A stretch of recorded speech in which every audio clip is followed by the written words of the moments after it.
I believe, and I could be wrong, Lonzo, help me remember, but I believe I said Warriors in 6. Originally, you did say that. When I came back and mentioned that, you said that. You said, no, I said 5, and I kept trying to tell you, no, you said 6. So the thing is, you said 6, so you were right. I'm not saying I'm good at what I do. You're award-winning. But I'm pretty good at what I do. Yeah. No, you are award-winning. I'm just giving you the material to work with, pal. Hey, you can give that potter some clay, some really good clay. But it has to be really good clay to fashion it into a crystal trophy. I know crystal trophies are not made. They're made out of, crystal, but I'm so good with clay. I made it look like crystal. There we go. Ladies and gentlemen, much to the chagrin of the great one, Steph Curry has, without a doubt in my mind, secured his spot as one of the 10 best NBA players of all time. I don't think it's a discussion anymore. Steph's worst night in the series was a 15.8 assist performance in Game 5. He comes back out in Game 6 last night and was an absolute monster. Although, and by the way, I'd like to thank Steph because about 7 minutes before the game started, I decided to put one last bet on this game. I decided one more. Why not? Steph was set at an over-under of 4.5 3-pointers in this game. 4.5 3-pointers was the thought, and I took the over. I thought there's no way he's not getting to 5. Guy is going to come out with a point to prove. Steph goes 6 of 11, cashed for you, boy, on the last-minute bet on Game 6. Steph Curry, 34 points. His average in this series coming into Game 5 was 34. He comes back and gets 34 more in this one on 12 of 21, 6 of 11 from deep. Also pitched in 7 boards, 7 assists, and a couple of steals on his way to, I genuinely believe, going ahead and cementing his legacy as one of the best 10 players in the history of the league. All right, so the thing that bothers me here is this was not a complete Steph effort. There was a game where he did nothing and the team still won, which is proof that the team is better than the individual. He's getting the accolades because they had to give it to somebody, but this ain't all about him. It's about the team itself, how the team was built from the ground up and the core players. He's getting all the credit, but you take him away like they did in, what was it, Game 5 or so? I forget which game it was, where they took him completely away and they still won the game. It ain't all about him. It's about the team. He's getting way too much credit. It's the team. It's not about him. It was Game 5, though I will make the argument. Nope, scratch that. I will not make the argument. I will submit the objective fact of the matter that you are right. Steph on the stat line in Game 5 did not show. I agree with you. He did not show. However, I will also submit the multiple times in that game where Steph Curry was standing over in the corner at the half-court line with Marcus Smart's nose stuck between the numbers of his jersey just by being on the floor. Steph stood in the corner and took Boston's best defensive player out of the equation, opening it up for Clay and Jay Poole. And by the way, freaking Andrew Wiggins, who was a machine in this series. I just want you to go make up those points. I'm not trying to poo-poo everything you're saying because I have bias against Golden State. I've already pointed out what a great team they are. But Boston was horrible. Oh, they fell apart. I mean, there was a 3-point shot taken, and it bounced off the rim, and it hits the court, and there were like 5 guys around it, all Boston guys. None of them made a move for it. And that pretty much that solidified that was like, 3 minutes left or something in the game, where even though they were down 15, it's a 3-point game. You can get back in that. if you put some effort into it, which they did not. And the reason why Golden State won, other than being a great team, is there was no star on Boston's team. There are a couple other Eastern teams, even though they didn't make it, who would have put up a better showing. I don't think you can beat this team as a team. It's going to take some stars to do it. It's going to take a team that has two big-time stars on it to beat Golden State.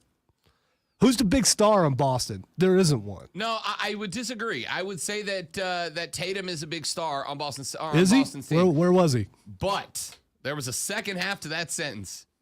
But the immaturity of the Boston Celtics glowed. Here's the problem. What killed me, I was texting with Keegan and Joe last night during this game. And we got into the discussion about this game. Keegan sent me a text late second period that said Boston cares more about trying to get fouls than buckets. And that was a damn fact. You know, we talked about it on the air. I was saying all they do is whine and cry. Yep. Why didn't I get to foul? Get your butt down the court and do something. Yep. And they just can't get past that. Is that the mentality of the NBA now? It is for some players, but it looks like that entire team has that mentality. That comes back, even though I don't think coaching matters that much in the NBA, that is a coaching deal right there. The coach needs to get on them and say, hey, quit whining about the non-calls and play some basketball. The reality is that the Celtics, when they were in the process of going down 22 points at one point, Boston was playing offense to try to get calls. They were trying to get calls, right? And the problem with trying to get calls is it impacts the way you attack the rim. When you are attacking the defender and not attacking the rim and making the defender defend it, it changes the way that you attack the rim. And when you change the way you attack the rim, you're not playing basketball the way that you have conditioned yourself to play basketball. And that does not work. When you attack the rim and make the defender come to you and work around him, you get calls and buckets. Boston in the third quarter, especially in the back half of the third quarter, was attacking the rim. They stopped worrying about getting calls. And what happened towards the end of the third period that changed when Boston decided to attack the rim and not get calls? A 22-point lead for the Warriors dwindled down to 7 when the Celtics ended the third on a 16-4 run. 16-4 run to end the third, and all of the sudden, the Celtics are within 7 of the Warriors. That's absolutely striking distance. But then the fourth quarter happened. And for whatever reason that I still, to this day, do not understand, the Boston Celtics in the fourth quarter decided to start trying to get calls again. It's like, I don't know, man. It's like they had the game plan of, let's get Draymond in foul trouble. Let's get Sam. Because remember, go back to game 3? Go back to game 3 in Boston. They got Steph in foul trouble early. What did Steph have? 3 fouls in the first quarter, right? And once Steph had 3 fouls, he had to sit, and it changed the way the Warriors played ball. And I think, unfortunately, for Boston, they decided that was a good game plan. It is not. There are so many variables in that. You get lucky if you get a star to rack up 3 fouls in the first quarter. You cannot plan on that because it's not just about that guy being attacked and giving away fouls. It is also about, are you going to get whistles, right? That is out of your control. What's not out of your control is defensive sets. You play in zone, you play in man, you play in a half court, you play in a full court. Those things are within your control, and those things impact the game. But it's like the C's decided, all right, our goal is going to be, let's try to get these guys in foul trouble by attacking them instead of the rim. And it fell apart on them. It fell apart on them. And when it fell apart on them, when the wheels came off in the third quarter, they decided, all right, you know what? Let's just go play ball, right? Let's just go play ball. And the lack of maturity went away. Now they just look like a damn NBA basketball team at that point. They started attacking the rim. They started moving and adjusting their offensive sets around. By the way, Draymond heard y'all. Draymond heard y'all, and he took y'all's criticisms to heart because Draymond was a freaking beast last night. We'll talk about that in a minute. But the Celtics stopped trying to get calls, started playing offense, and wouldn't you know it, all of a sudden, a 22-point Golden State lead turns into a 7-point Golden State lead. Then we come out to the fourth quarter. And for whatever reason, the process that worked in the third quarter, they cut the lead down to 7. And then, Lonzo, they went right back to playing the way they played in the first and second quarter. They're like, all right, we're back within 7. Let's go back to doing that thing that didn't work instead of sticking with the thing that did. And I do not understand it. I do not get it. I don't comprehend what happened. And the reason you can't comprehend it is because it was a display of immaturity by Boston. They showed that they just do not have the pedigree. They just do not have the experience. That's all it was. That's all it was. Boston put on display that they do not have the experience that Golden State had. They put on display that they do not have the know-how that the Warriors have. And I mean, look, at the end of the day, of course they don't, right? Of course they don't. The Warriors have gone to half of the NBA Finals in the past 8 years. It's a dynasty over there. Steph has gone to multiple NBA Finals. Clay has gone to multi-NBA Finals. Draymond has gone to multi-NBA Finals. Boston has gone to 0 with the guys they have. So, of course, they didn't have the experience that Golden State has. Of course, they didn't have the late game know-how that Boston had. Of course they didn't. But what they did have, literally right in front of them, was a first and second quarter that they were getting it handed to them. And then a late third quarter where they took 22 points, whittled it down to 8. And I'm going, guys, the book on how to do this, you just wrote it, right? You just wrote it. Despite what might be the best game the Warriors played as a team in the series. You could maybe argue that it was game 2. But despite the best game the Warriors played in this series,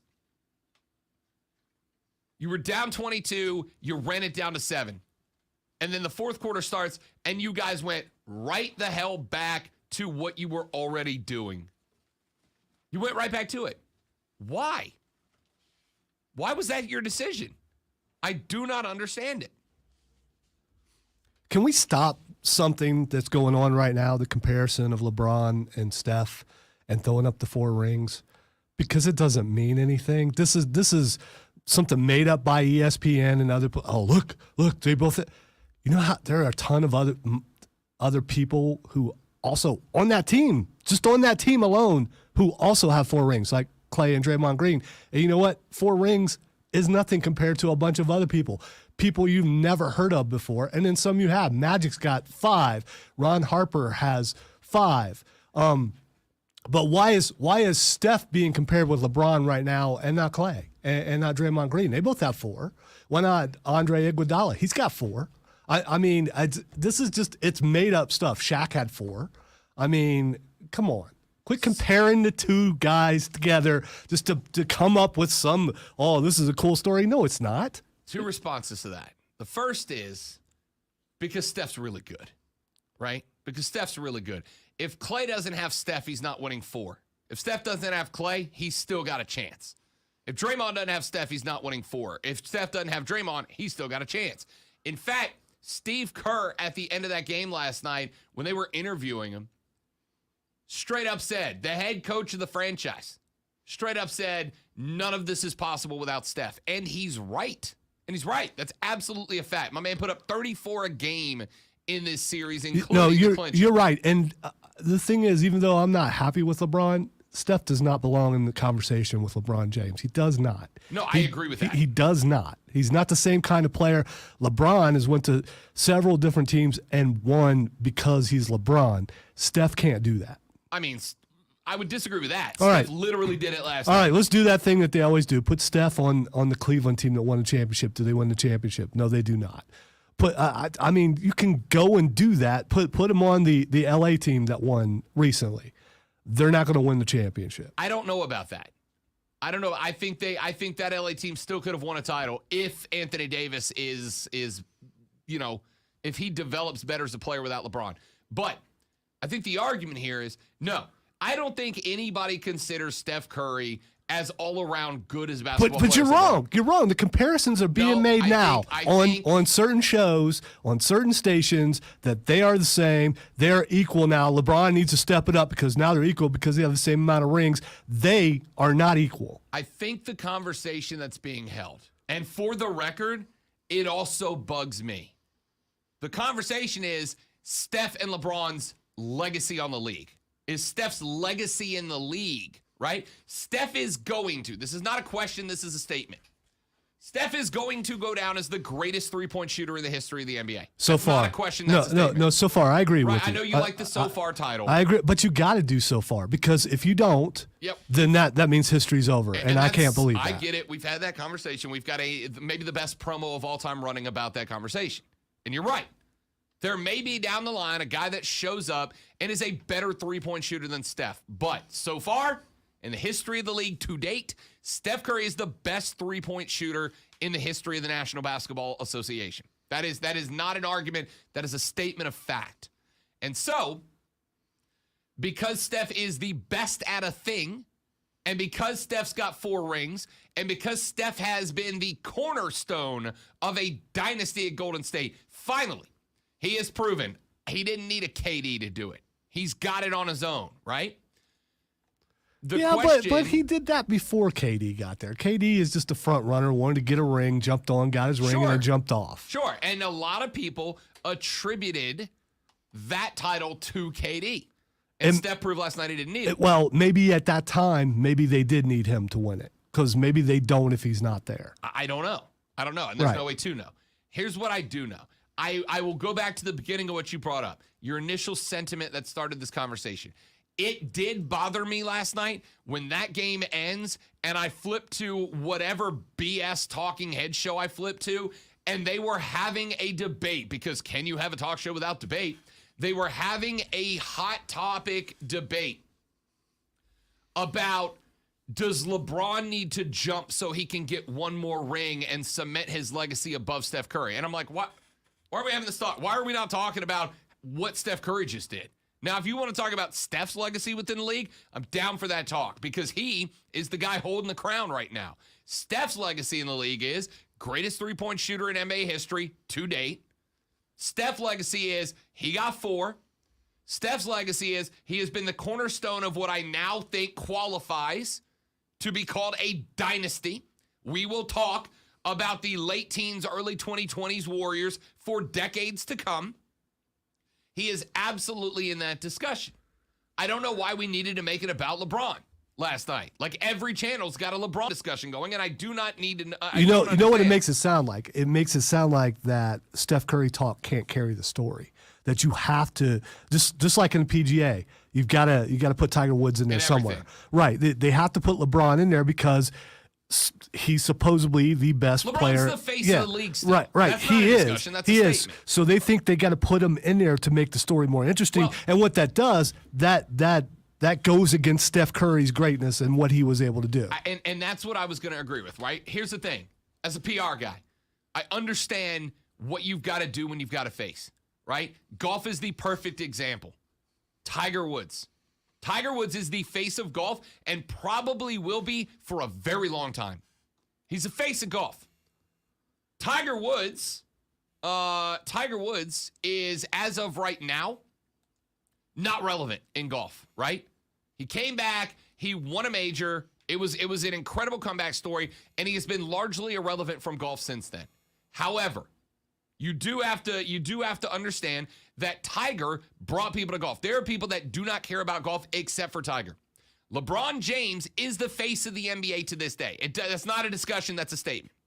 LeBron James is one of the most recognized athletes on a global scale, right? He is up there with the Messis and the Ronaldos of the soccer world, the Nadals, the Djokovic's, the Federers of tennis. When you talk the Lewis Hamiltons in F1, when you talk global recognition of sports, LeBron is in that discussion. So if you're the NBA and you are trying to sell as much stuff as you can, right? You're trying to sell as much stuff as you can. LeBron James has to be on it. You want to sell an NBA lunchbox in Russia, LeBron's face has got to be on it. You want to sell a jersey in France, you know, you had Tony Parker, but now it's still LeBron's the guy.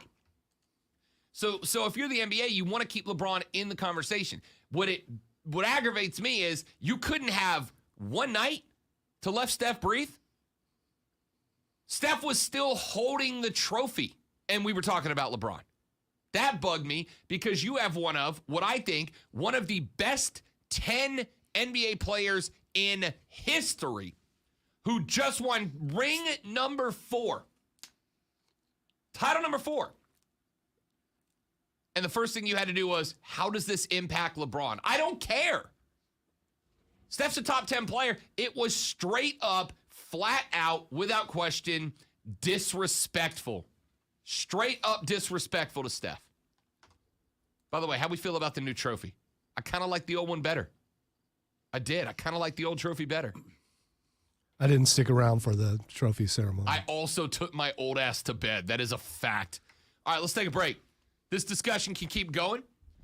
Text us on the Preferred Home Services text line at 71307, 71307. You can also give us a buzz and come on the air, 844-FAN phone, 844-FANFONE, 844-326-3663.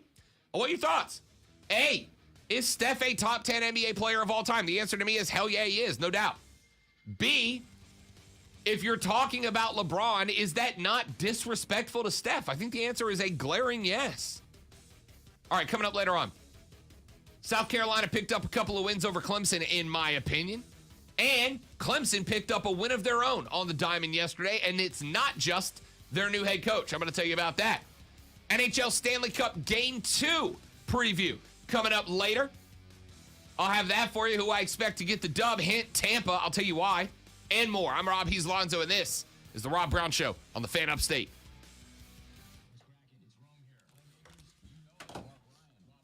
All right, finals. Stream.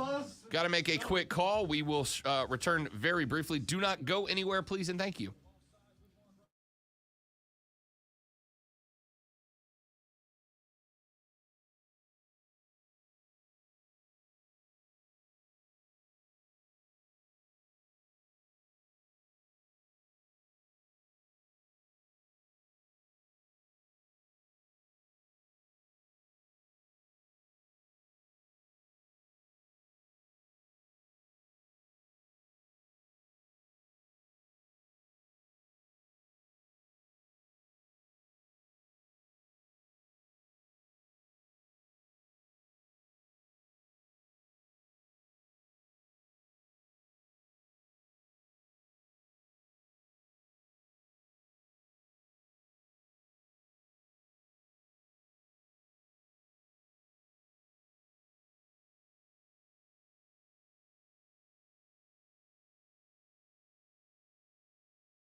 conversational in another language in as little as 3 weeks? Babbel's quick 10-minute lessons were designed by language experts to be the most efficient and effective way to learn a new language. ¿Cómo te llamas? ¿Cómo te llamas? ¿De dónde eres? ¿De dónde eres? Babbel's interactive lessons are created by real language teachers and voiced by real native speakers using a modern conversation-based method. So in no time, you'll be speaking What's up, everybody on the stream? By the way, Josh, the wrestling thing, don't think we're not going to talk about that. We definitely will be talking about Vince later on in the show. Babbel. Sí, muchas gracias. language for life. It's probably the number 2 story in sports right now, Now try Babbel for free. behind the NBA Finals. Just go to babbel.com and start learning a new language today. That's babbel.com.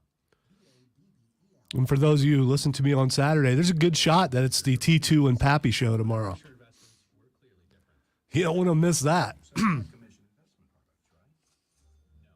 Fisher Investments doesn't sell any commission-based investment products. Well, you must earn commissions on trades. No, never at Fisher. We're a fiduciary, obligated to act in our client's best interest. It's the highest standard of care for a financial advisor. How do you know what's in their best interest? We get to know our clients and then tailor a portfolio based on their goals and needs. But you probably see All right, stream. fees. Hello, good morning. Exactly. I was telling them that there's a good shot it's the T2 and Pappy show tomorrow. And you do not want to miss that. Love it. 'cause I'll be at the Liberty game, but I will listen to it afterwards. There's going to be a whole lot of me saying something and just. Although, there is a way for me to be good for 2 hours. And I don't know if I should do it live on Facebook. But it's something that they're netted potties and all that kind of stuff Drugs. now. No. It's snorting salt water. Oh, yeah. The old salt Which, water by the way, hurts really bad, but it will dry your sinuses up for about an hour to 2 hours. So I probably will do that. The question is, should I do that and let everyone see me do that? Because I don't know if that's a good. Do it live on the air. Yeah, I don't know if that's good or not. I can't do it. I did it once, can't do it again. Before an Easter play, I had this problem, and my aunt told me to do that. I'm like, what? Yep. And I did it, and I was able to get through the play. And then afterwards, the floodgates open, but it actually works. And man, it hurts.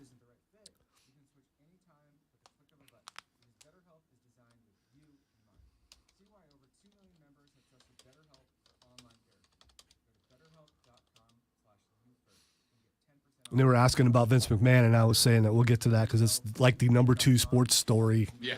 And But nobody likes wrestling. yeah, DA talked about it. Oh, everybody's Yeah, talking yeah. about it, but nobody likes wrestling. Treat him to a fudge and crunch center and layers of DQ soft serve because the big guy deserves it. And so do you. Order yours today. Only at DQ. Happy tastes good.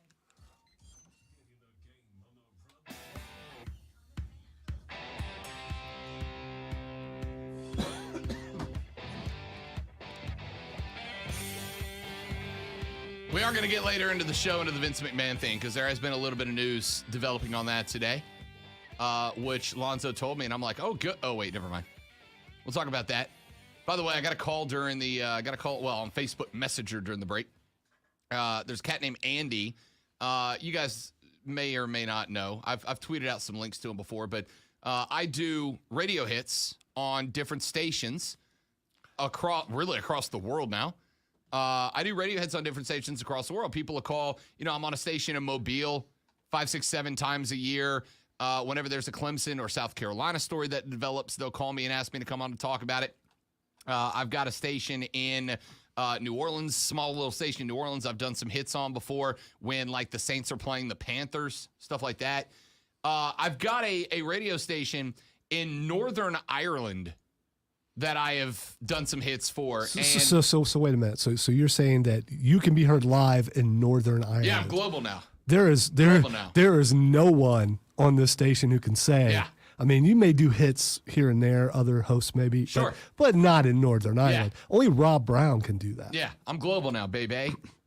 So I'm on in Northern Ireland. So anyway, Andy, the guy that I've now ordinarily around now is the time I have done those hits, but I haven't done one with them since we flipped to the new show. But he calls me, and in a very Rory McIlroy Northern Ireland accent, he's like, "Do you have time to come on this morning?" And I was like, well, man, I forgot to tell you that my new show is on 9 to noon Eastern, which precludes me from your live time slot. I said, but if you need to record something, I'd be happy to come on after my show and record it, and you guys can run it or whatever you want to do. He goes, yeah, we'd love to have you on. He said, but I'm having a tough time with it. And I said, why is that? And he said, because I don't know if I would rather have you come on to break down the NBA Finals from an American point of view or come on to talk about the Vince McMahon story from an American point of view. Wait. You know, real men and sports stations, they don't talk about wrestling. They don't do that. Somebody called DA and let him know, because that nationally syndicated sports talk radio show spent some time on it. Let me just say, the Northern Irish are calling Rob Brown, going, we need an American guy to come on and do a segment on Vince McMahon and WWE. Will you be our guy? So really what it comes down to is if you're not willing to talk about the things that are popular in sports and you're being left behind. Missing the boat. You are. And if you want to stay back and, back in my day, we didn't talk about wrestling. Well, you go right ahead, and then you become the old man show. The show for old men. Yes.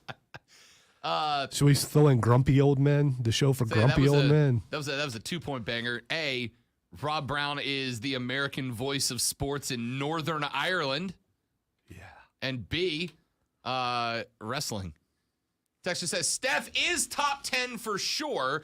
I doubt LeBrat, because he is a washed-up brat, will ever hold another trophy, and that makes me happy. Hashtag Jordan is the GOAT. What's so funny is if I show disdain for Steph, people think I'm weird, but it's perfectly okay to do stuff like that towards LeBron. Look, you only do that if you're threatened. Listen, I will say this. Number one, you just nailed it.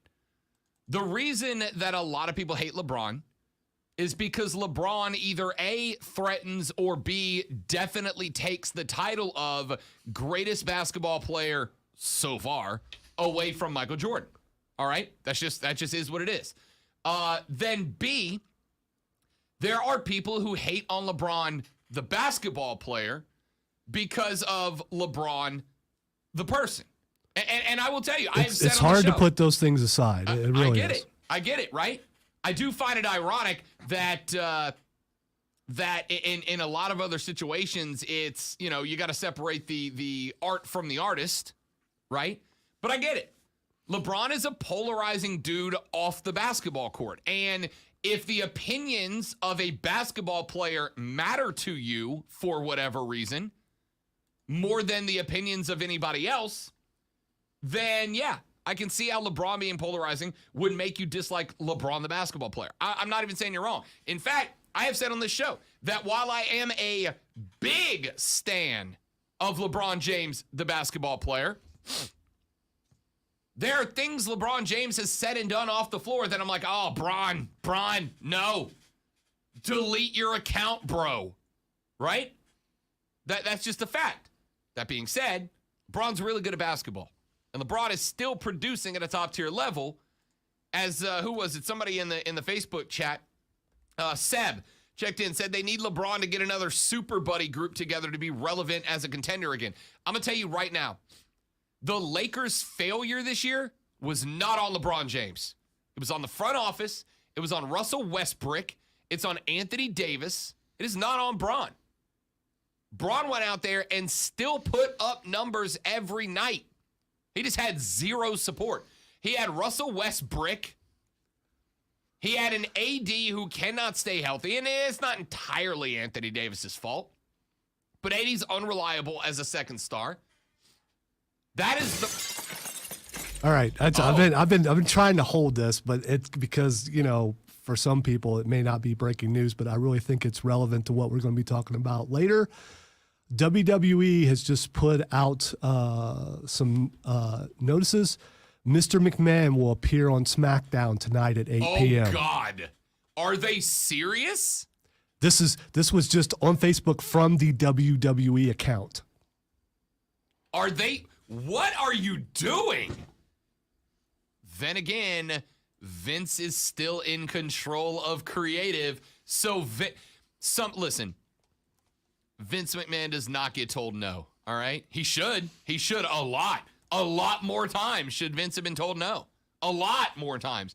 Vince doesn't get told no. Vince is still in control of creative, which means Vince writes the show, which means Vince was like, do you think it would be a good idea for me to go out there in the midst of the most controversial wrestling thing to happen in a minute and address the crowd? And nobody in the back office had the rocks to tell Vince, no, Vince, all right. just go away Rob, for a while. Rob, he's going to quit You think so? completely. He's gonna leave his boots in the ring He's gonna come on at 8:00 and just be like, leave the WWE. I'm out. I'm done. Screw this. No, he's not. He's got too much. A chance to say goodbye. His car's not going to blow up or any of the other things like it's done in the past when he's disappeared. I think he's going to come out and quit. Leaves his boots in the ring. Sets his headphones down in the ring. Or he goes the exact opposite, and this is going to be he comes out to with the Ho Train and just comes out into the ring with the Godfather and asks what's going on. I mean, because I need Vince to grab the mic and just go, I'm fired. This is a terrible idea, Vince. Just go away, my guy. unless he quits, there's no chance. His ego does not let him quit. I disagree. His ego does not let him quit. You're fired. I'm fired. You're fired. I'm fired. You're fired. He's definitely grabs a mirror and just says that to himself. No, he's not. He's too big of an egomaniac for that. If he quits, I'll be stunned. if he quits, I hope when he quits, he does exactly that and looks and says, I'm fired. I'm fired. And then walks out. Yeah. Now, here's the thing. I will tell you this. Vince can't get out of this. Vince is toast. I believe that. If he knows he's gone, period, this is his last chance to say goodbye to everybody. Does he care about that? Does he care about that? You come out, you talk about legacy, you talk about everything you've built. Himself, he talks about himself. Yeah. Here's the thing. This is what I'm going to say. The reason Vince is toast is we've talked about this before. What is the one cardinal sin in the NFL that you cannot commit? What is the one thing you cannot do to the NFL and get away with it? Cost them money, right? That's the only thing you can't do. You can beat women. You can do drugs. You can do whatever you want. You can run shady businesses to the side. You can do whatever you want. The one thing you cannot do to the Shield and get away with it is cost them money. That is how corporate America works. And at the end of the day, WWE, while Vince does own the vast majority of stock, is a publicly traded company with a board of directors. Is this a Fox thing? Did Fox tell him he has I have to? no doubt, Yes. because Fox has stake, as does about 12 different billion-dollar investment firms. And at the end of the day, the only crime that you cannot get away with in America is costing other people money, especially rich people. They care more about their money than anything else. If you're going to be a billionaire, you got to be a sociopath. I've said that many times. I will stick with that forever. All right? You just have to be. He has now cost them a lot of money, and as long as he is around, he will cost them more. He will cost them more. I got a feeling Vince is going to come out and make it about himself, which at this point in time is the worst thing you can do, right? But the most Vince McMahon thing you could do. It's the most Vince thing to do. It's also the worst thing to do. And it is amazing how often those two Venn diagram circles seem to overlap. All right, we'll dive deeper into that later on in the show. Texter says he's going to pull a Wolf of Wall Street. I'm not going anywhere. All right, we're going to take a break. We'll come back. I got a few more texts on where Steph Curry now ranks all time as an NBA, legacier. Where does Steph stack in the legacy of the NBA? Top 10, top 5?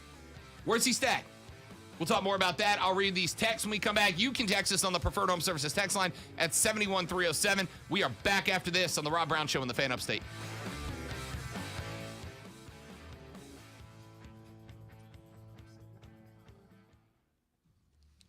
It's a hard choice. Sorry, man. But That's all good. yeah, it's also about impact. So he's actually going to be. Who's not tuning in? I usually DVR it, but I'm watching it live. tell you. I'm watching it I live was gonna tonight. say, I gotta tell you, I'll be at the Brooks and Dunn concert, and there's a part of me that thinks I might be in the concert holding the phone to my ear. What if he comes out and he's just admits that he did something wrong, apologizes, and says that It's time for me to step he away. built it. It's time for me to step completely away. Yeah. The company's in good hands with Stephanie. She's been groomed since she was a little girl, and it's time for him. It's time for the old ways to go away. I would say And then at the end of SmackDown, right before the match ends, time to play the game happens. The new CEO or the old CEO walks out and causes Roman Reigns to lose to Riddle. here's the thing: if you are the McMahons, if you are Steph and H, I would not inject anything McMahon related into the storylines right now, right? You have to keep real life separated from wrestling for this story.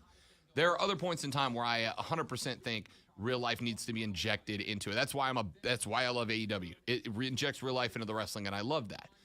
I do think that in this case, you have to keep real life separate. You have to treat this as a big problem because it is. So you cannot have Steph and H get directly involved in the wrestling. Just let the wrestling be itself. And you can't have a stage full of wrestlers while you're out there talking. No. Because you are forcing. It makes it look like they support what you supposedly did. If you're Vince and you feel like you are just compelled to come on TV, which Does he even come out to the ring though? I don't know. If I'm Vince, and I wouldn't. I wouldn't soil the ring, right? I'd stand on the stage. No, scratch that. Me, if I'm Vince, In the back. I wouldn't have done any of this. Yeah. But if I'm Vince's advisor, let me put it that way. If I'm Vince's advisor, and Vince is going, I'm going on TV. You may give me advice on what to say, but I'm going to go out there. My thought is, don't talk about you. Don't talk about legacy. Don't talk about how you built this. Don't talk about how this is important. Just walk out and say, in the midst of the allegations, I have determined that it is the proper time for me to step aside from my duties at WWE. I will be handing the reins over to Steph and H or whoever. I wish you all the best, and then just leave. Just walk away. Well, remember, Get your limo, go to the Laurinaitis airport and leave. Laurinaitis is out too. He has to be. Yeah, He's he every is. bit From what I've complicit. seen, he's going to be out too.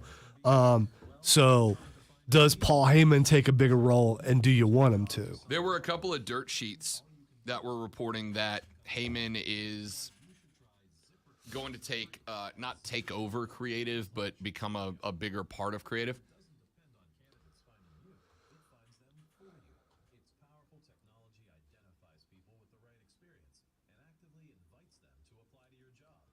Whether you like what he's doing or not with going on TV, he just made it appointment TV for a lot of people, including people who are not Right, wrestling but fans. The biggest image hit you can do right now is using this as a ratings ploy.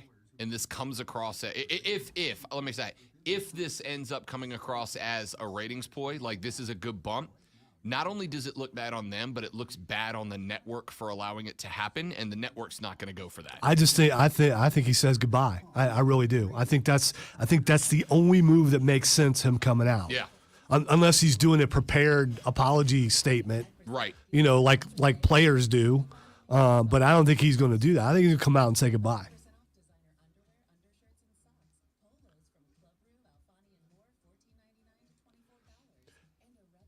And who knows? Between now and then, they may change their mind.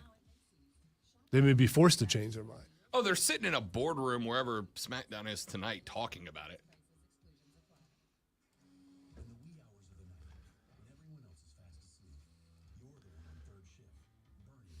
So Vince walks out of the arena. He's done. He says goodbye. Immediately, everything changes on the show. We get nothing but improv the rest of the night. Yeah. All right.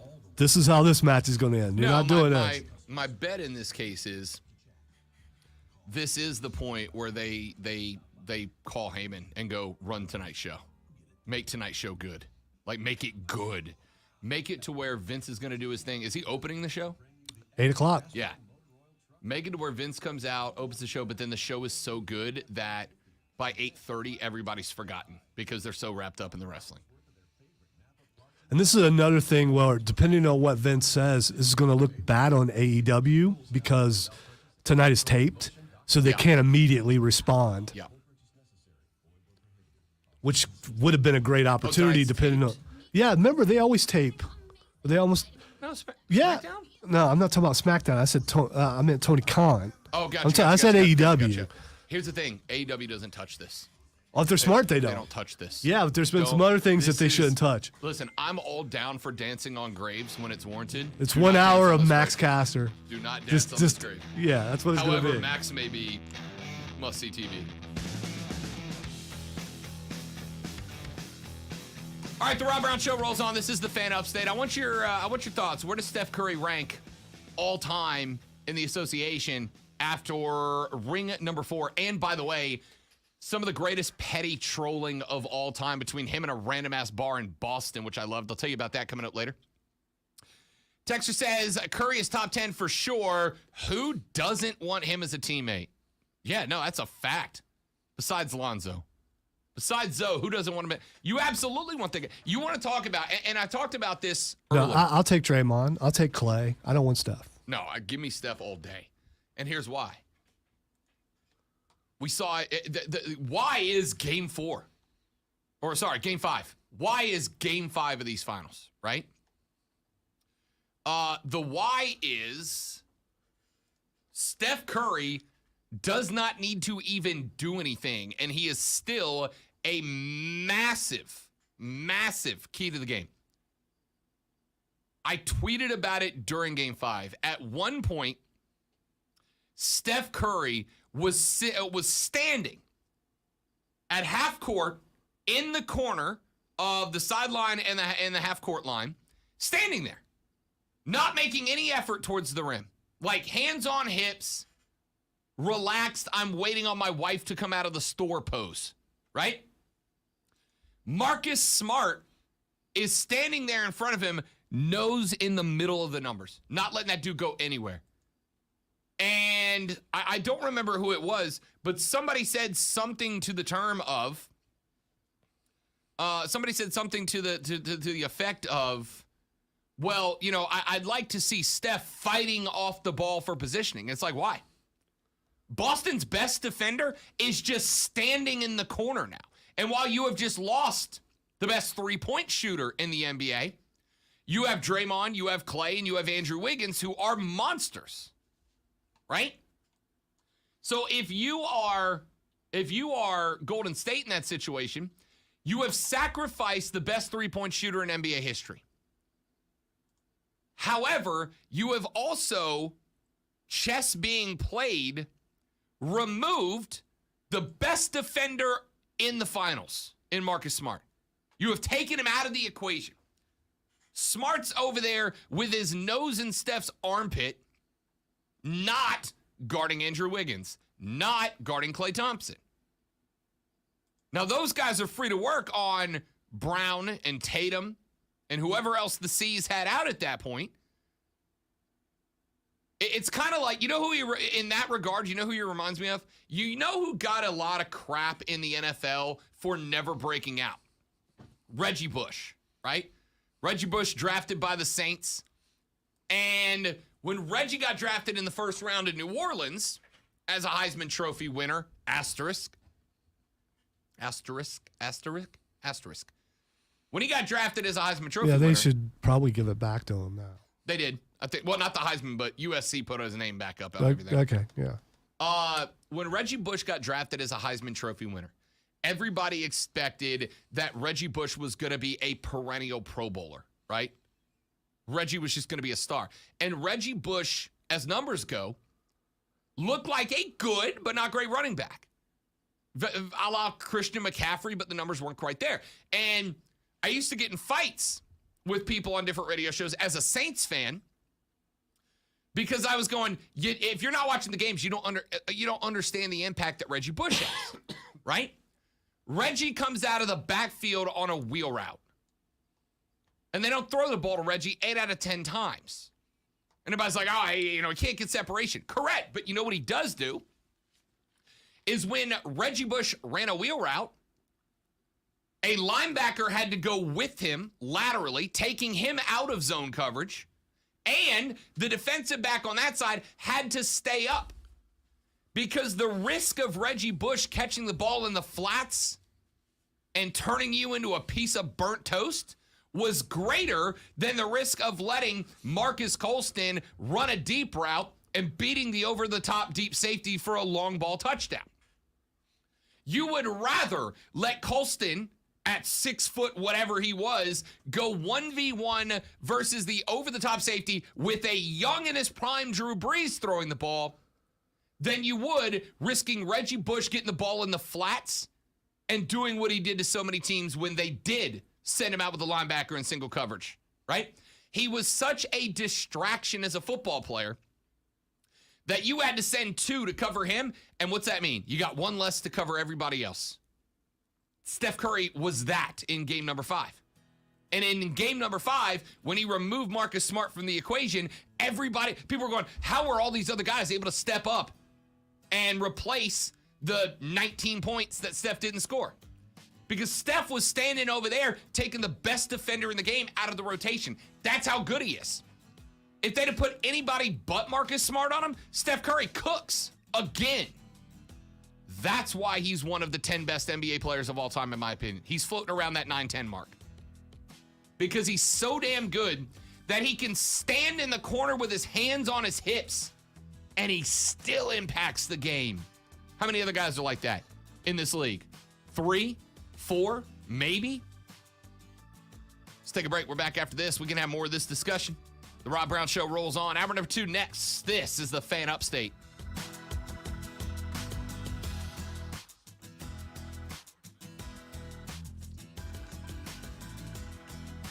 We should get a Crystal Trophy for being the greatest show on earth. We should. We are not the greatest show on earth, Mike Bradbury, but we are the best show in South Carolina. I got a trophy that says it. Defensive MVP and 30 dropped on his head by Curry, made 0 impact against other guys. Smart isn't Draymond. You know what? Draymond beast moded the last 2 games, especially last night. My man was throwing point guard assist last night. He threw an interior bounce pass in game 5 that was one of the best passes I've ever seen. Draymond took y'all's comments to heart. And by y'all, I mean me. Person. Grab a water. I'll be right back, kids.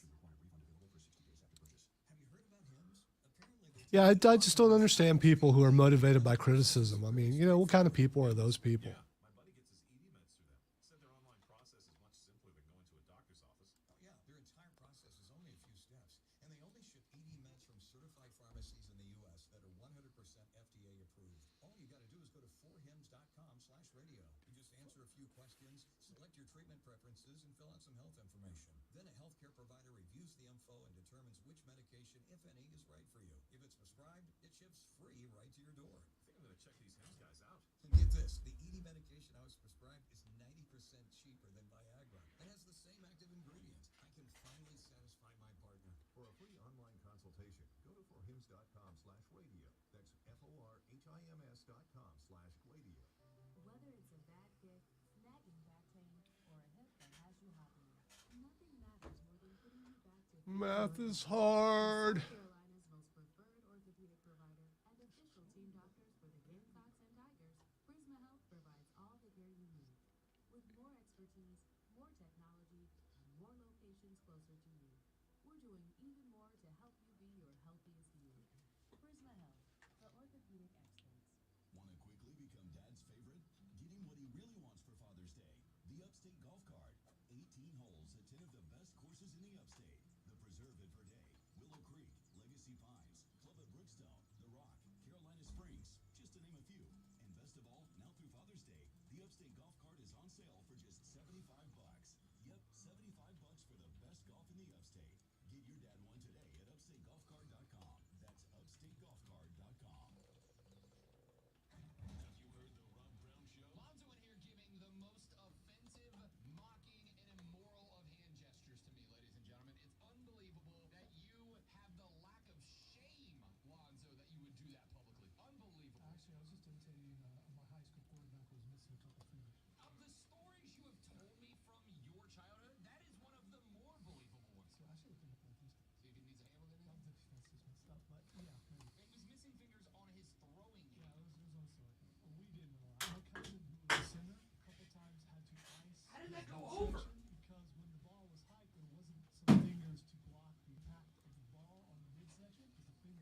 You know what I did not ask you in this segment? Did it cause him to lose a groin?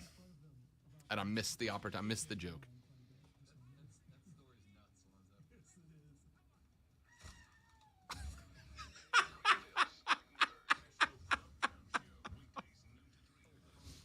You could have seen him walk. That's an award-winning promo that I don't know that I'd submit. Why? Because I don't know who's on the board that picks it. If it's a dude, he'll completely get it. Correct. Because I mean, I think I painted a good enough picture.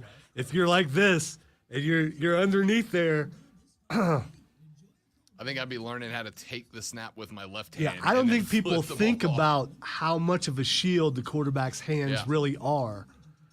And when you're taught to center the ball, at least back in the 80s, you were taught to center it right into your midsection. Yeah.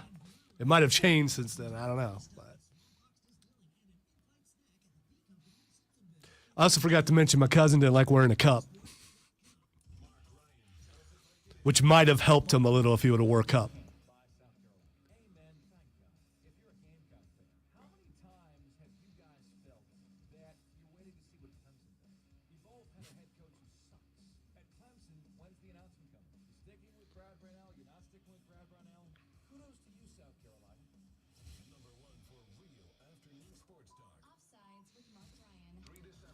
Steven is making bets about your theater viewing right now. And now you can too. If you feel symptoms, even if they're mild, you should test fast. Test positive and at high risk for severe COVID-19, then act fast with authorized oral treatments that can Steven, my mother is in town. If she wants to see Top Gun, I'm going to see Top Gun. If she does not, then yeah, it's going to wait till next week. There are a few things that I'm like, all right, this has got to prioritize over my own entertainment and enjoyment. Very few things that get prioritized over my own entertainment, but my mom is on that short list. That being said, is it dumb that I kind of really want to see Lightyear? Like, I kind of want to see Lightyear. Not interested. But Toy Story was a generational movie For you, me. yeah, I get it.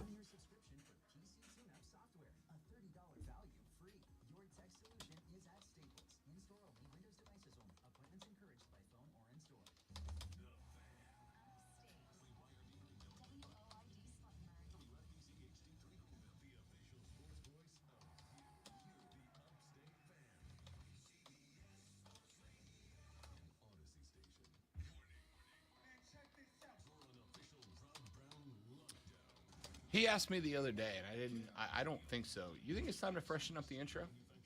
I really like it. I'm good with the intro.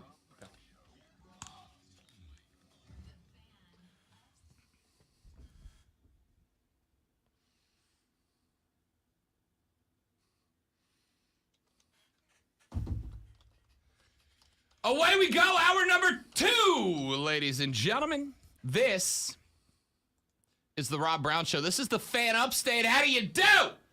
Upstate South Carolina. Hello, America. What up, world? It is great to be back with you one more time again. I am Rob Brown.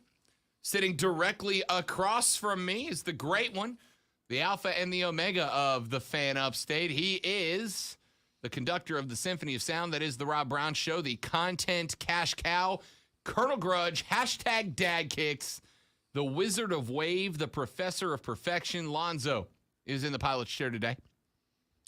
Yesterday, it was announced that the United States will have 11 sites that are host of World Cup games in 2026. The Americans will host the World Cup alongside our neighbors to the north and south, both Mexico and America's hat, Canada. It will be a 3-country hosting effort. There will be 16 North American cities hosting matches, 11 venues chosen in the United States, 3 in Mexico and 2 in Canada A. It will be the first tournament hosted by 3 nations, also the first that expands to 48 teams in the competition, as host cities all get automatic entry into the tournament, or host countries automatic qualification into the tournament, meaning Mexico, Canada, and the United States are all already qualified for the 2026 World Cup. Now, we hosted the World Cup back in, what was it, 94? And there were a couple of classic stadiums, including the Rose Bowl, which hosted games. Some of those classics were not included. Why? Because the American sites are predominantly, mostly, new age top-tier football stadiums. The cities selected to host the World Cup this year do include Atlanta in Mercedes-Benz Stadium. Well, the one in New Orleans up until this year or last year was the Mercedes-Benz Superdome, and you have Mercedes-Benz Stadium in Atlanta. Now it's the Caesars Sportsbook Superdome and remains the Mercedes-Benz Stadium in Atlanta. The cities officially selected to host World Cup matches in the United States are New York, New Jersey at MetLife Stadium, LA in SoFi, Dallas will host at AT&T Stadium, San Francisco in the Bay Area will host at Levi's Stadium, Miami will host games at the Hard Rock Stadium, Atlanta will host games at Mercedes-Benz Stadium, Seattle will host games at Lumen Field, Houston will host games at NRG Stadium, Philly will have games at Lincoln Financial, Kansas City, Missouri will play at Arrowhead. Look at the Chiefs getting some games in the World Cup. And Gillette Stadium in Boston will host games. So what did you notice there? It is predominantly all, with the exception, it's all NFL stadiums. It's New York, New Jersey, LA, Dallas, San Fran, Miami, Atlanta, Seattle, Philly, Houston, Kansas City, and Boston. All NFL stadiums. Why? Because the World Cup will pack 80,000 in, 90,000 in, 100,000 in for every one of those games. Without a doubt. Regardless of where the Americans are playing, those stadiums will be capacity. It is going to be the most traveled to American sports event of all time. It's just going to be. There will be more people there than there were the last time we hosted the Olympics. There will be more people there than any American sporting event. It's going to be enormous. And I'm very excited about it for two reasons. Number one, I'm excited that the Eastern Seaboard has as many sites as they have. We've got, obviously, Atlanta. We have got Philly. And we've got New York, and we've got Boston. So of the 11 sites, 4 of them are up and down the Eastern Seaboard, meaning that if the Americans are set to play a game in any of them, I'm going, right? I'm also excited that Atlanta got one, being a couple of hours away, because as soon as Atlanta was announced, y'all know I'm not a big Atlanta guy, right? It's a cool city, but it's like when I decide I'm going on vacations, I live 2 hours away and never have I been like, we should hit up the ATL, right? I'm not a big Atlanta guy. But Atlanta hosting a World Cup means there's going to be lots of games played at Mercedes-Benz Stadium, and it means that I'm going to be able to go see lots of games in the World Cup in 2026. And I'm absolutely stoked about that. One thing that I've heard originated as a discussion, and I saw this on social media, I think last night, was there is a discussion that the American Federation, the USSF, should pick a home stadium for American sports, for American soccer, right? Should be like one stadium that every game the Americans play inside the U.S. should be played at this one stadium and make it the most optimized, state-of-the-art, up-to-date soccer stadium in the world. Now, while I like the concept of the Americans having the most up-to-date, state-of-the-art, contemporary, and modern soccer stadium in America, I much, much, much prefer them traveling and playing exhibitions in different parts of the country for a few reasons. Number one, the experience changes for the team. And while it is fun to go see friendlies, I've been to like 6 American soccer friendlies over my years, most of them in Orlando, Jacksonville, New Orleans, and I think one in Miami. I like that the focus is on CONCACAF Nation Leagues, Gold Cups, and World Cups, right? So by playing in different stadiums and in different environments, even with the home team advantage there, it gives you a different feel every game, which is how it works in the World Cup, right? You're in a different locker room. You're on a different pitch with a different grass or a different turf. You've got different crowds. You got a different look of stadium. And I want that. I want the Yanks to have a different feel every time they take to the field so that when they get to a competition like the World Cup and they're traveling between stadiums, switching stadiums, switching locker rooms, switching fields isn't new to them, right? It's not different for them.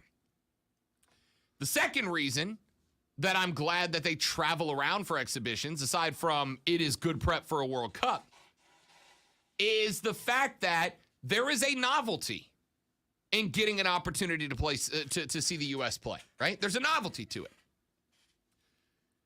If your team is really good, right? If your NFL team has been in the NFC Championship game 2, 3, 4 years in a row, your stadium's going to sell out, no doubt, with hardcore fans. Sure, of course.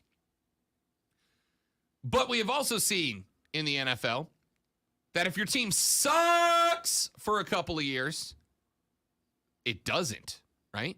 It doesn't. It's a pain, but it doesn't. But if you only got to see your team play once a year, once every 2 years, once every 3 years, you're going to buy tickets to that game even if you're bad, right? To see them in person. And that's basically what you get. Now, there are soccer bastions. Columbus, Ohio is one of them. Seattle is one of them. There are places, Austin, Texas is one of them. There are places where soccer craze has hit its high in the United States. And I am good for rotating our biggest games into those places where the fans consistently sell out, right? If the Americans are going to play, I don't know, Mexico in a match where the winner goes on to the World Cup, I want that in front of the loudest group of fans I can get. And when it's not World Cup related, you got a much better chance of selling out a 30,000 seat soccer stadium than you do an 80,000 seat NFL stadium. And the optics, it looks better when you have 30K in a 30K stadium and it's standing room only than it does when you put 40K into an 80K building and the whole upper deck is empty, right? It's just a better look. And optics matter as much as anything else. But here's the reality. And this is one thing that I really do get onto U.S. soccer about. Tickets to American soccer games, even friendlies, are like $70, right? It's like regular seats. I'm not talking about you're sitting on the bench. Tickets to those games are like $70. So it absolutely entirely makes sense that they got a hard time selling out stadiums when it's $70 a pop, right? It's hard to do. Drop those things down to $35 and let's start selling out some damn stadiums. Because as Lonzo loves to point out, one thing that will get people into a thing is if everybody else is into that thing, right? And if you're a person who's not anti-soccer and you're flipping channels and you come across U.S. versus El Salvador and you turn it on and 40% of the stadium is empty, it doesn't look like there is a craze, right? But how many people are like, I'd love to go to that game, but I can't do multiple $70 tickets, right? If you got a family of 4, you're looking at, after fees, you're looking at $320 to get your family in the door to watch soccer. That does not include travel, parking, drinks, snacks, gear, merch, whatever. You got to get rid of that. That'll help you. And then obviously the other thing you can do is win, right? At the end of the day, as we have pointed out, and I've pointed out this with the NFL for years, because every year when NFL tickets go on sale for the regular season, I inevitably get the text or the phone call from somebody that goes, Rob, NFL ticket prices are too high. I can't take my son and daughter to go watch a game. And every year my response is, Sucks to be you, right? And I'm not saying that in a mean way. I'm saying that in the way of the NFL does not care who buys an $85 ticket as long as that $85 ticket gets sold. The NFL does not care. Like, what would be the best way to present the Super Bowl on TV? Last year, we've got a good Super Bowl contest. What would be better than a stadium that is half blue and white on one side and half orange and black on the other? Right? I have been to 2 Florida, Georgia, world's largest outdoor cocktail parties in Jacksonville. You're not supposed to call it that anymore. I don't care. I've been to 2. The first time that I went was like 2012, 11, something like that. Lonzo, I walked in to what is now TIAA Bank Field in Jacksonville. The dumpster fire of all time. And when you walk in for a Florida-Georgia game, they split the field on both sides of the goalpost, right?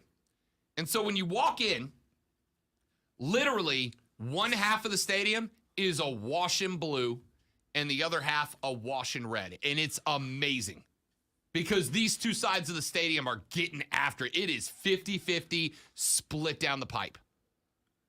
And it is incredible. And it plays well on TV. It plays great at the game, right? The NFL, big-time colleges, they don't care if the tickets are too expensive for you as long as those tickets still get sold, which is why, to go back to the point I was about to make, tickets to the Super Bowl are like $2,000. Lonzo, if you had the opportunity, would you like to go watch a Super Bowl in person? We had this discussion not too long ago when it was close if Kansas City was in the Super Bowl, would we go? And we would have had to take out a loan. Yeah. So, and my wife was almost willing, and I'm like, I can't do that. Yeah. I can't, not just for one game. You want to take a family of 4 to a Super Bowl, you better be ready to come out of pocket $9,000, right? But the NFL doesn't care because the tickets are sold and the TV contracts are done. They got their cheddar already. They don't care whose butt is in the seat unless the butt is in the seat. The USSF acts the same way, except for they don't have butts in every seat, right? They would rather sell half the tickets at $70 because they feel like they're getting more out of it than sell twice the tickets at $30, and I don't understand it. Anyway, we got our sites, we got our cities. Atlanta is one of them. All NFL cities because they are going to sell out every stadium. It is the world's biggest, most popular sporting event. They will sell out New York, LA, Dallas, San Fran, Miami, Atlanta, Seattle, Houston, Philly, Kansas City, and Boston. Every one of the Arrowhead will be sold out for World Cup games. The Meadowlands, sold out. Gillette, sold out. Mercedes-Benz, these games are going to be sold out. Now the next step is, how do we get better between now and 2026? And where did the U.S. end up playing? Because if they play in Atlanta, oh, that is going to be a boat show, and I am ready for it. Ready for it. All right, let's take a break. When we come back here in just a minute from right now, a pair of baseball players have transferred from Clemson to South Carolina. A lot of people think that shouldn't be a thing that happened. I'm actually going to tell you why it is a win for the Gamecocks. And Clemson has accomplished their own win in baseball, and it took their new athletic director to do it, and he gets a solid 2 thumbs up from Rob Brown. Tell you what Graham Neff did that I love to see when we come back on the Rob Brown Show. This is the Fan Upstate.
the first day.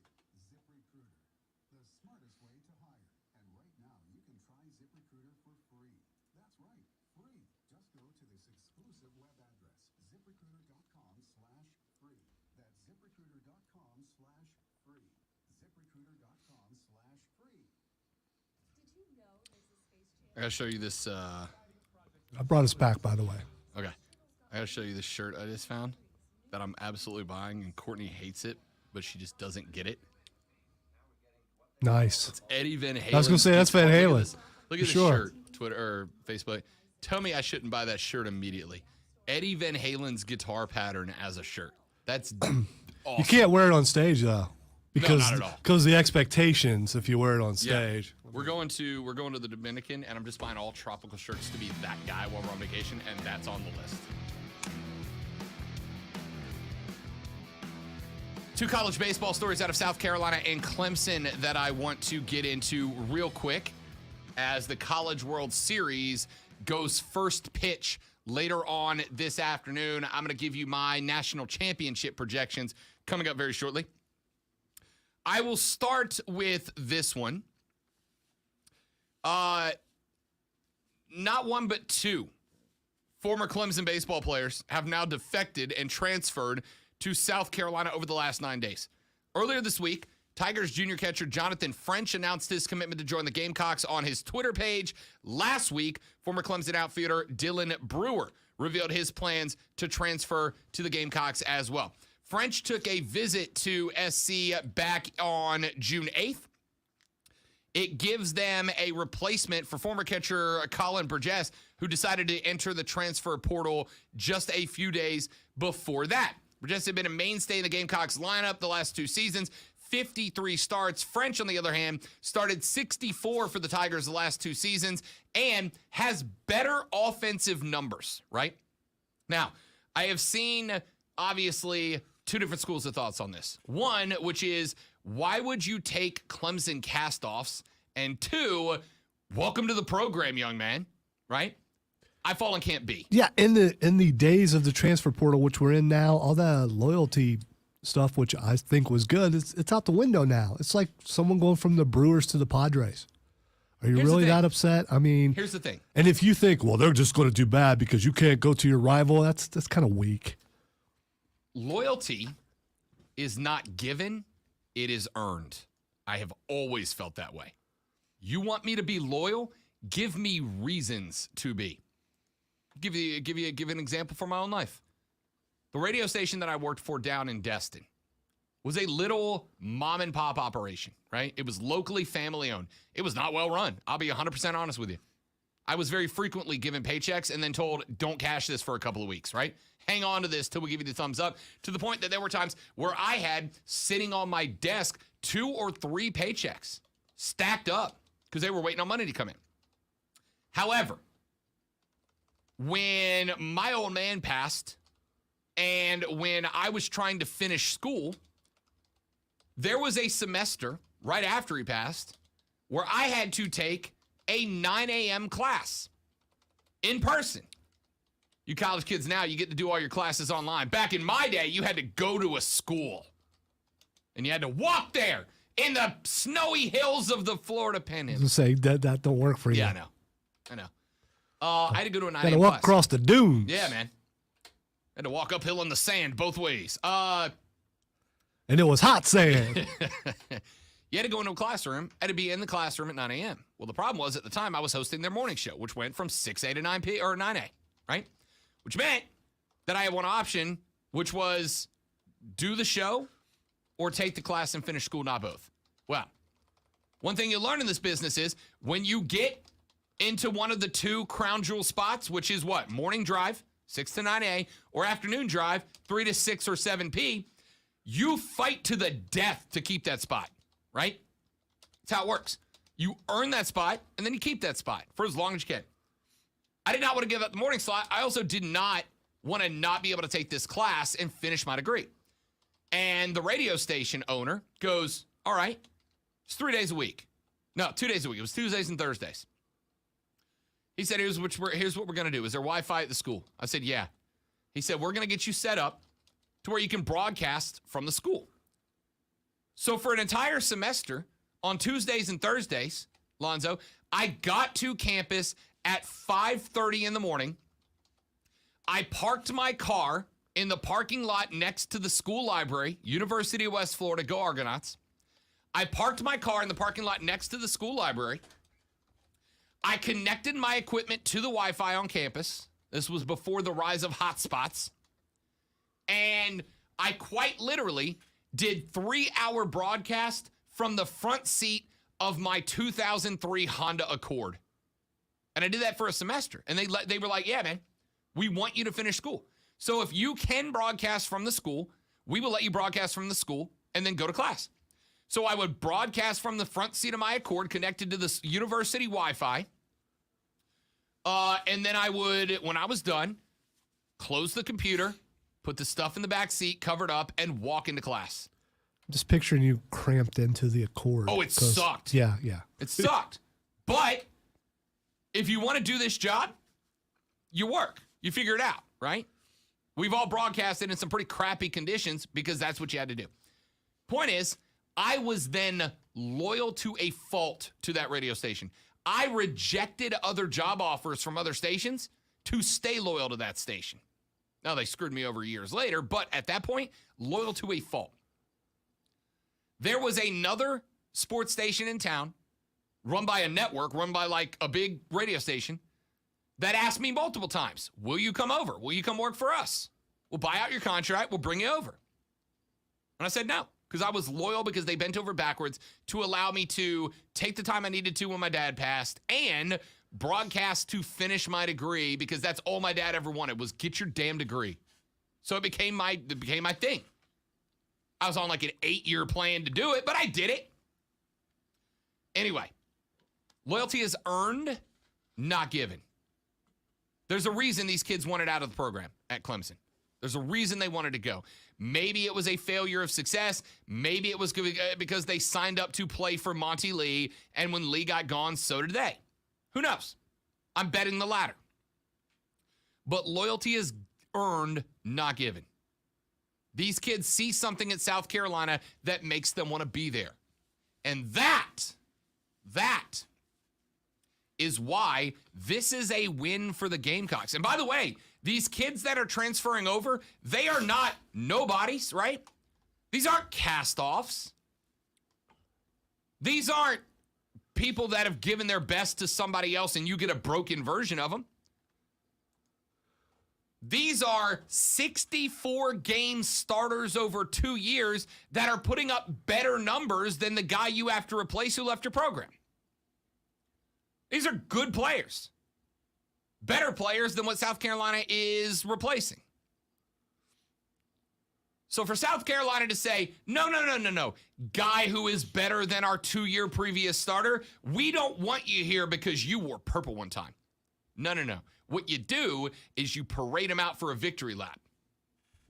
Our program is so much better than theirs right now that guys are leaving them to come here instead. Right? It's a victory. This is a dub for you. This is not an L. This is a win. 2 good players from Clemson in French and Brewer. 2 good players from Clemson said, Monty's gone. I don't want to be here. South Carolina has more to offer me. That's a win. Why is it a win? Because it shows that when you're out there recruiting baseball players, you have got a program that makes kids at Clemson go, I'd rather be in Columbia. Not once, but twice, right? Now, it does show that these as I've told you, this is not new. How many times have I told you over the past year, welcome to the new age of sports in college. Kids do not commit to your school. They commit to a coach or a program, but not your school. If you want them to be a lifelong Tiger, then you give them an incredible experience at Clemson that when they leave, they go, I had such a great time at Clemson, I am a lifelong Tiger now. Or a lifelong Gamecock or Gator or Knoll or whatever it is, right? You give them what they need to be loyal. People expect kids to just show up on campus and be like, boom, I'm the biggest Gator now, son. No. These kids are living in 2022 where we all recognize that you do not owe anybody your loyalty, your passion, your fanhood. It is not owed. It is given. It is earned. So you want a kid to come to Clemson and have great pride in Clemson? Then give him a hell of an experience while he's there so that he feels like you have earned that from him. This is not 1970 where if you live in the upstate of South Carolina, you only go to Clemson or South Carolina because your family's been in that college for years. Where if you live in Oregon, you only go to Oregon or Oregon State. If you live in California, you only go to Cal or SC. Recruiting is an international game. There are Australian players on lots of college rosters right now. There are players coming from Europe and Asia and Germany, and South America playing for teams. It is an international game. So if you want these kids to have a lifetime commitment to your school, why do you have a lifelong commitment to your school? For a lot of us, it's, not for me, but for a lot of us, it's, that's where my dad went to school. It's where my mom went to school. It's where my grandpops went to school. So I grew up a fan. But at the end of the day, the school has to give you reasons to stay committed to it. Clemson did not give these two kids reasons to be lifelong Tiger fans. So they looked around and went, my experience here is not earning a lifelong commitment. On its surface, it looks like South Carolina might give me that experience that earns a lifelong commitment. I'm going to go try it there. It's like a relationship, dude. It's like a relationship. Like a real, regular human relationship, right? You may have a friend that you look at and you go, how are you single, right? How are you single? How are you not booed up? How are you single? Because you are a great person, and I like you. You have earned my loyalty as a friend. But the reality is, when somebody else from outside of your circle dates that person, they are not going to look at them the same way that you do, right? So while you may have accepted flaws about this person, a person looking at getting into a sincere adult relationship with them may not see those flaws as something they can overlook. Oh yeah, Jim's always late. We're used to it, right? You've accepted that flaw and it doesn't outweigh the relationship to you. But if you date someone who has an extreme importance on punctuality, Jim being late to everything isn't cute. It's not something to tolerate. They're not willing to accept that in their life. So they're going to bail. And you don't go, why would you not just give a lifelong commitment to Jim like I have? Because there are things about Jim that they don't like. You may be fine with it. You may accept it. You go as part of the process of loving Jim, right? But they're going, nah, it's not my bag. I'm not cool with that. I'm not giving a lifelong commitment to Jim. I'm going to go date somebody else. That's the transfer portal, my guy. It's going on a date with somebody else until you find the person or school that you go, I like this so much, this fits into my life, that I make a lifelong commitment to that, right? That it's literally just dating. Dating is two people trying to like each other. Can I look past your flaws? The things I don't like about you are vastly outweighed by the things that I do. Now, if these kids went to Clemson, whatever it was that drove them away, they looked at Monty Lee and went, whatever we don't like about Clemson is outweighed by the prospect of playing for this guy. He's my guy. I like this guy. I like him so much it outweighs the negatives of being here. And when that guy is gone, when that aspect of the relationship is gone, I'd ask Lonzo this question. I don't know if it's true. Oh, I will. I'll ask all of you this question. Have none of you ever dated a person and then 6 months or 12 months or 24 months or hell, 12 years into the relationship, an aspect of their personality that you really liked changed? Because people change, right? Because people change. And so you dated somebody that was, to utilize a very common trope, Really funny. You got together and they were laughing and joking and carrying on and having a great time, and you were attracted to that. And then a few months or a couple of years into the relationship, something happens. There's some trauma in their life, or stress gets the better, or whatever. And all of a sudden, there is a personality shift. And they're not jokey and funny anymore, because what are they now? I got real life to handle. I don't have time to screw around. And so they put their nose to the grindstone, and that jokey, funny, haha, I'm always kidding mentality has to go away, because now they got to be a serious life adult to figure out their life.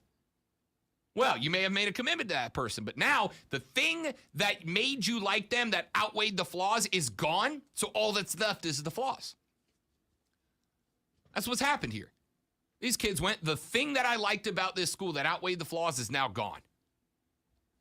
South Carolina over here may have that thing or something else that attracts them to it more. So I'm going to go over there. I'm going to check that out. Right? That's what's happened here. South Carolina has provided something to these kids that Clemson, for whatever reason, could not, did not, would not, without Monty Lee there. So they're going to go give it a shot. That's a win for South Carolina. And now when you are on the recruiting pitch, and you go into a kid's house who's a star player who's got offers from all over the place, and one of those offers is Clemson, you can now say, hey, kid, we just want to point out that kids are leaving Clemson's program and coming to ours. Kids are bailing from that program to come play for us. And if I'm that kid, I'm going, wonder why that is. That sounds intriguing. Let me see if I can find out why and see if it appeals to me as well. This is not cast-offs. This is not used and abused players who did not live up to their mark. These are 64-game starters. Guys that started nearly every game for Clemson for a couple of years going, yeah, your program is not what I want it to be. It's not giving me the experience that I'm looking for. I think I could get it in Columbia. I'm going to go over there. Passion, dedication, fanship, love, these things are earned, not given. You want these kids to stay? Give them a damn reason to. They are adults at the end of the day and may come and go based on their own reasoning. Yes, we all have lifelong commitments to our team for whatever reason they developed. I'm a Saints fan because everybody in my family is a Saints fan, and I was raised a Saints fan. Do you think the Saints haven't done things over the years that I went, oh, that's gross, I hate it? I'll tell you, as a woke guy, had the Saints signed Deshaun, I'd have been out. That would have been the line. That would have been, I wouldn't have been a fan of anybody else, but I'd have dropped my fandom until he was gone. Without a doubt. Or until the people who signed him were gone. Without a doubt. Cleveland fans are doing that in droves. A lot of Cleveland fans that are like, nah, I'm not a Browns fan anymore. I'll be out when the guys who signed him are gone. Right? My passion has been earned by this team despite flaws. If they signed Deshaun, I walk. Some of you would have judged me for it. Some of you would have gone, I understand. I get it. Right? We are all adults. We all have the reason to love or be passionate for and towards whatever entities we want for whatever reason we want. We also all have the right to judge other people based on those decisions. But at the end of the day, if you are Clemson and you don't want these kids going to South Carolina, earn a reason for them to stay there. Give them a reason to stay there. If you were South Carolina and you're going, I can't believe we're taking Clemson cast off. No, you're taking Clemson good players. 64-game starters over 2 years. That's a dub. That's a win. That's a victory. Kids want to be there more than they want to be in Clemson. That should tell you something. That being said, I'd advise you go win next year. Let's take a break. We'll come back. Clemson, however, did catch their own dub on the diamond yesterday. And I'm not just talking about their press conference announcing their new head coach. Graham Neff, the AD, did something else to restore a damaged relationship in the baseball program that I think is going to go a long way towards propelling them upwards. I'll tell you what that is when we come back on the Rob Brown Show. This is the Fan Upstate.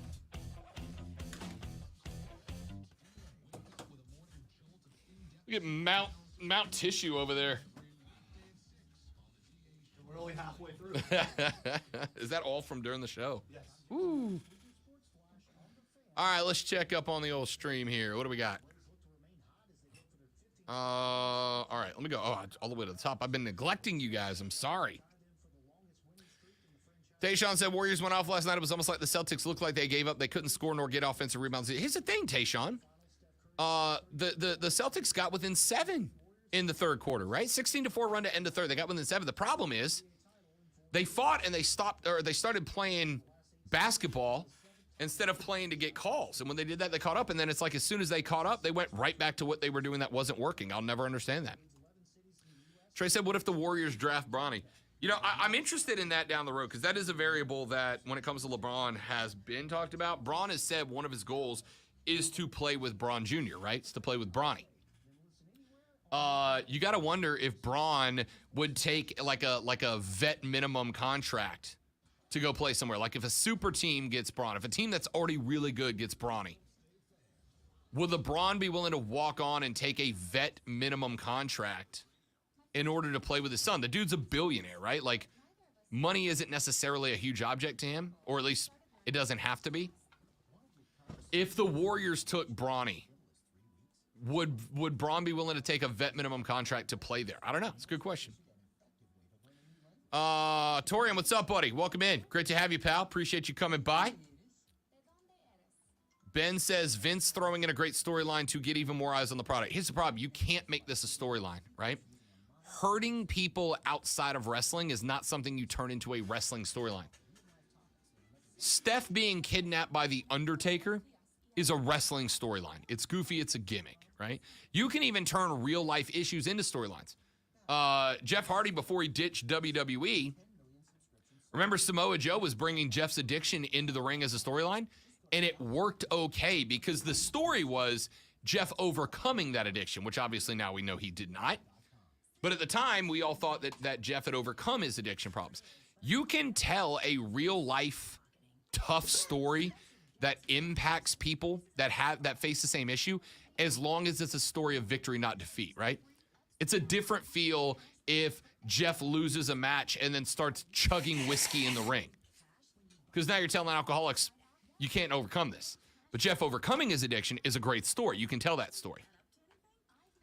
Let's see. Vinnie Mac is going to come back and say, it was me all along, Austin. Again, if Vince does anything except say, I'm stepping back from my responsibilities, we are turning over the board of directors to Stephanie, I apologize for those that I've hurt, and walk away, WWE takes a hit. And while Vince may not care, you know who does? All the people who pay his TV contracts. I still say this is the last time we'll see him on TV. Maybe the last time ever. Yeah. I mean, I think he steps back from creative too, and I think he just walks away. They knew this was coming. There's a reason why Steph left for a while, and now she's coming back as, It certainly does feel like they knew this was coming and were setting the wheels in motion to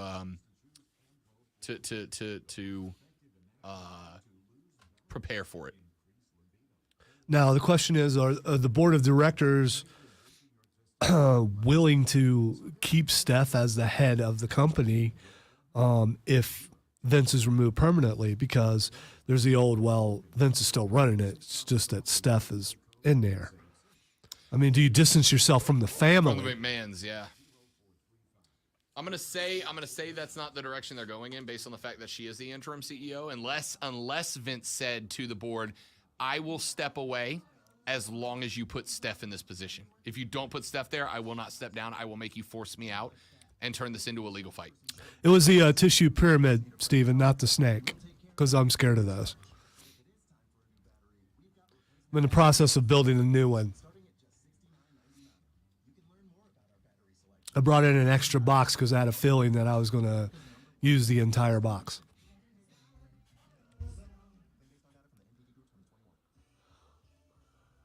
And Doug.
Oh, yeah. I don't think this thing's making it. Streaming wherever you are on the Odyssey app. Make the Fan Upstate a favorite. All right, wrapping up hour number 2 here on the Rob Brown Show on the Fan Upstate. We told you about what I consider a win for the Gamecocks baseball program in the last segment. Here's a win for the Clemson baseball program, in my opinion. Graham Neff let Monty Lee go as Clemson's head baseball coach back at the end of May. They, of course, have hired Eric Bakich, the former Michigan Wolverines head coach, to come in. He was announced in a press conference yesterday. But there is something else that happened that I was very interested in, and it is this. When Graham Neff let Monty Lee go, according to an article posted by Will Vandervoort of the State newspaper, when he let Monty Lee go, Graham Neff immediately reached out to Hall of Fame head coach Jack Leggett. Clemson's new AD did not reach out to Leggett to consider reinstituting him as the head coach of the baseball program, but instead said, look, you are important to this program. You matter to this program. I am sorry about the ugly divorce that took place after Dan Radakovich fired him. Radakovich let Leggett go, and after that happened, 22 years on the job, was let go in 2015 after 6 College World Series appearances and 955 wins. One more good season, and my dude hit 4 figures. Radakovich let him go, and the separation was ugly. Leggett basically renounced the Clemson baseball team at that point, was not coming to games, did not have a relationship with Monty Lee, did not have a relationship with Radakovich, did not have a relationship with the baseball program. A few years back, Clemson tried to repair that relationship. They put Leggett in the Clemson Athletic Hall of Fame, and Leggett said that helped a little bit, but at the end of the day, you know, it's still, he had been separated from the program. He wasn't really a part of it. Well, Graham Neff reached out to Leggett, was like, hey, man, we want you back in the fold. We want you back in the fold. We want your thoughts. We want your opinions. We want your advice. We want you back. Leggett said, quote, that means a lot to me. Graham has done an outstanding job running the search and being thorough and doing his due diligence, checking into all options, including me and including our players, including our history of our program and keeping me informed, which I really appreciate, end quote. Now, it was not addressed yesterday what capacity Leggett will be involved in the program, but according to the article from the State newspaper written by Will Vandervoort, which you can find on the Yahoo Sports website right now. I'm sure it's on their website as well. Vandervoort says, quote, though Bakich was not ready to say in what capacity Leggett will be involved in the program, a picture was painted by all 3 men that Leggett will be a part of the program's support staff in some way, end quote. Leggett said, quote, that is to be determined by Eric. We are going to try and meet tomorrow for a little bit and see where it goes. I am ready and able to do anything. I've got energy. I've got experience. If he wants to draw on that, then I will be ready to help him in any way I can, end quote. Do not know if that means Leggett will be in the dugout, if he will be around the offices, or maybe he's just a phone call away for Bakich to get thoughts from him and to help him make decisions within the program. But dub for the Tigers here for a few reasons. Number one, you bring one of the most important people in your athletic history back into the fold to be a part of it. When FSU let Bobby Bowden go a few years back, when I was broadcasting down in Florida, one of the smartest things they did was when it was time to separate from Bowden, they did everything they could to make it as neat of a divorce as they could, and they kept Bowden on board effectively as a brand ambassador. And Bobby was still a big part in getting boosters involved, in getting fans involved, in getting new players involved, because, hey, they were getting recruited by Bobby Bowden, even if he wasn't the head coach anymore, yeah? So, for that reason, this is a win for Clemson. And I got to tell you, this is a big green check mark next to the name of Graham Neff. This was a huge move. That would have been very easy not to make. You don't make this move, nothing changes. But you did make the move. Now you got one of the most important Tigers of all time back into the fold to guide a former Clemson guy now at the helm of a baseball team that needs to be rebranded. Good on Graham Neff. Good on the Clemson athletic department. Back after this for the third hour of the Rob Brown Show. This is the Fan Upstate.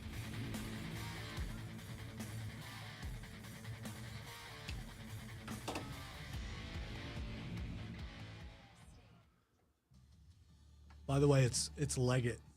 I didn't want to. You should. Yeah, it's all good.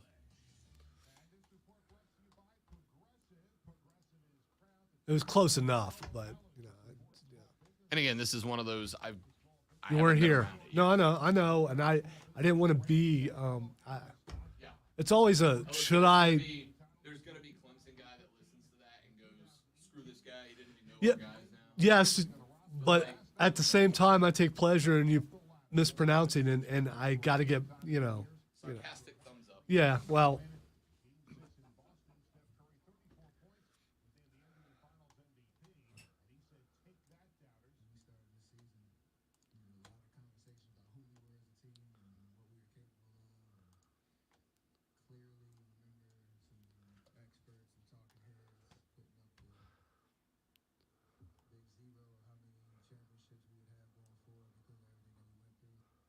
pronouncing names is hard, by the way, especially when you're not from somewhere and haven't heard a name mentioned a ton.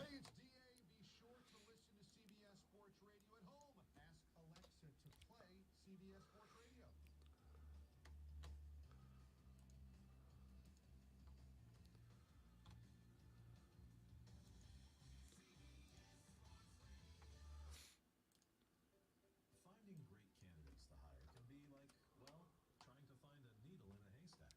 Sure, you can post your job to some job board, but then all you can do is hope the right person comes along, which is why you should try ZipRecruiter for free at ZipRecruiter.com/radio. ZipRecruiter doesn't depend on candidates finding you. It finds them for you. Its powerful technology identifies people with Wait, great experience what am I doing? and actively invites them to apply to your job. You get qualified candidates fast. So while other companies might deliver a lot of hay, ZipRecruiter finds you what you're looking for. The needle in the haystack. See why 4 out of 5 employers who post a job in ZipRecruiter get a quality candidate within the first day. ZipRecruiter, the smartest way to hire. And right now, you can try ZipRecruiter for free. That's right, free at ZipRecruiter.com/radio. That's ZipRecruiter.com/radio. ZipRecruiter.com/radio. Prescription products require an online consultation with a healthcare provider who will determine if the prescription is appropriate. Restrictions apply. See website for full details and important safety information. Subscription required. Refund available for 60 days after purchase. Have you heard about HIMS? Apparently, they take the awkwardness out of treating ED, and the process is really straightforward. Yeah, we've been talking about that, Ben. I'm going to bring it back up in the last hour of the show for sure. Much simpler than going to a doctor's office. Yeah, their entire process is only a few steps, and they only ship ED meds from certified pharmacies in the U.S. that are 100% FDA approved. All you got to do is go to 4hims.com/radio. You just answer a few questions, select your treatment preferences, and fill out some health information. Then a healthcare provider reviews the info and determines which medication, if any, is right for you. If it's prescribed, it ships free right to your door. I think I'm going to check these HIMS guys out. And get this, the ED medication I was prescribed is 90% cheaper than Viagra and has the same active ingredient. I can finally satisfy my partner. For a free online consultation, go to forhims.com/radio. That's forhims.com/radio. Want to quickly become Dad's favorite? Get him what he really wants for Father's Day. The Upstate Golf Card. 18 holes, the best courses in the Upstate. The Preserve It Verde, Willow Creek, Legacy Pines, Woodstock, The Rock, Carolina Springs, just to name a few. And best of all, now through Father's Day, the Upstate Golf Card is on sale for just $75. Yep, $75 for the best golf in the Upstate. Get your dad one today at upstategolfcard.com. That's upstategolfcard.com. From the English Language Studios. 97.7 FM Greenville. 97.1 FM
Busch Gardens, Tampa. Oh, goodness.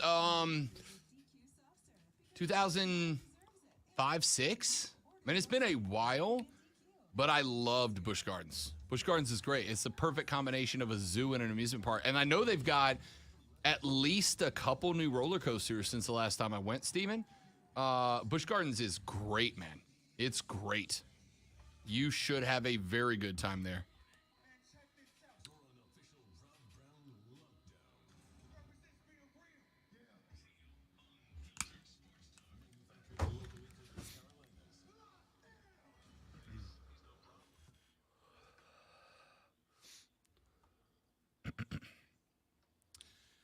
The third, the final, the best, the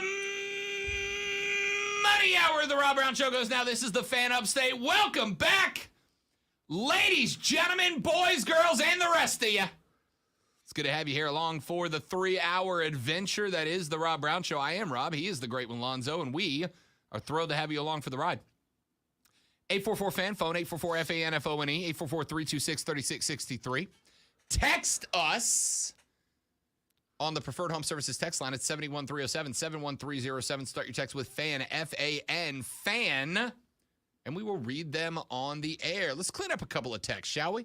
Been a minute since we checked on the text line. Let's see. Texter says, FAN, imagine that the transplant Gamecock fan, a.k.a. Lebron, doesn't know how to pronounce the coach's last name. Listen, I do not hide the fact that I didn't really know a ton about either program's baseball teams until I got here. All right, I'm going to take, if you're watching the stream, you saw that that he corrected me. I take the blame on that, and because I was here and I do know how to pronounce it, but I have problems with, okay, should I interrupt the host now and tell the, it's kind of a thing where you don't want to throw off a rhythm, because Rob had a rhythm. He was in it and was right, by the way. Yeah, and so I didn't want to jump in there with that. Then there's another thing. I like him pronouncing Clemson names wrong. And then there's a third thing. There are a couple other people around the building, maybe on the station, who get really adamant and angry and want to fight when names are mispronounced. And the fact that he was doing it and didn't know it, I kind of like that too, because I could just see them or hear them screaming at the radio. You're a great troll when you know the best troll is you don't have to say anything. Right. Just let it happen. Listen, like I said, a couple of things. Number one, it turns out, as I've said many times, I know that there is Rob the radio character that talks about how great he is, but my favorite phrase about myself is what? I'm an idiot. And that one is true. I say that about myself off the radio too. I am an idiot. And here's the reality. I broadcasted in Florida for like 12 and a half years before I got here. I did not have a ton. The only time that I really had experience with Clemson or South Carolina baseball was when y'all played teams from the state of Florida, Miami, Florida, Florida State, et cetera, Alabama, Auburn. That's it. That's the experience I had. Yeah, because college baseball is not a global thing. It's not really a country. It's a regional thing. The it College absolutely World is. Series starts in like 3 hours, right? Genuine question. Outside of my show, how much college baseball have y'all heard recently? How much? On any other show, and in this area, with the exception of how embarrassing is it that Clemson and South Carolina didn't make it? How embarrassing. Like, outside of that topic, how much about the actual baseball outside of my show have you heard? I ran you down 2 days ago. The Vegas odds-on favorites for the College World Series, the ones I like, Auburn, Texas, the ones that I don't. A&M, Stanford, right? Outside of me, how much college baseball have you heard? Here's the reality. College baseball is regional. 100% it is. People around here care about what? Clemson, South Carolina, Wofford, used to be Furman, right? That's what they care about. So He's talking about for baseball. For baseball, Yes. for baseball, right? When I was in Florida, what did people in the Panhandle care about? FSU, Florida, Auburn, Alabama, LSU baseball. That's it. So I had working experience with those teams, not yours.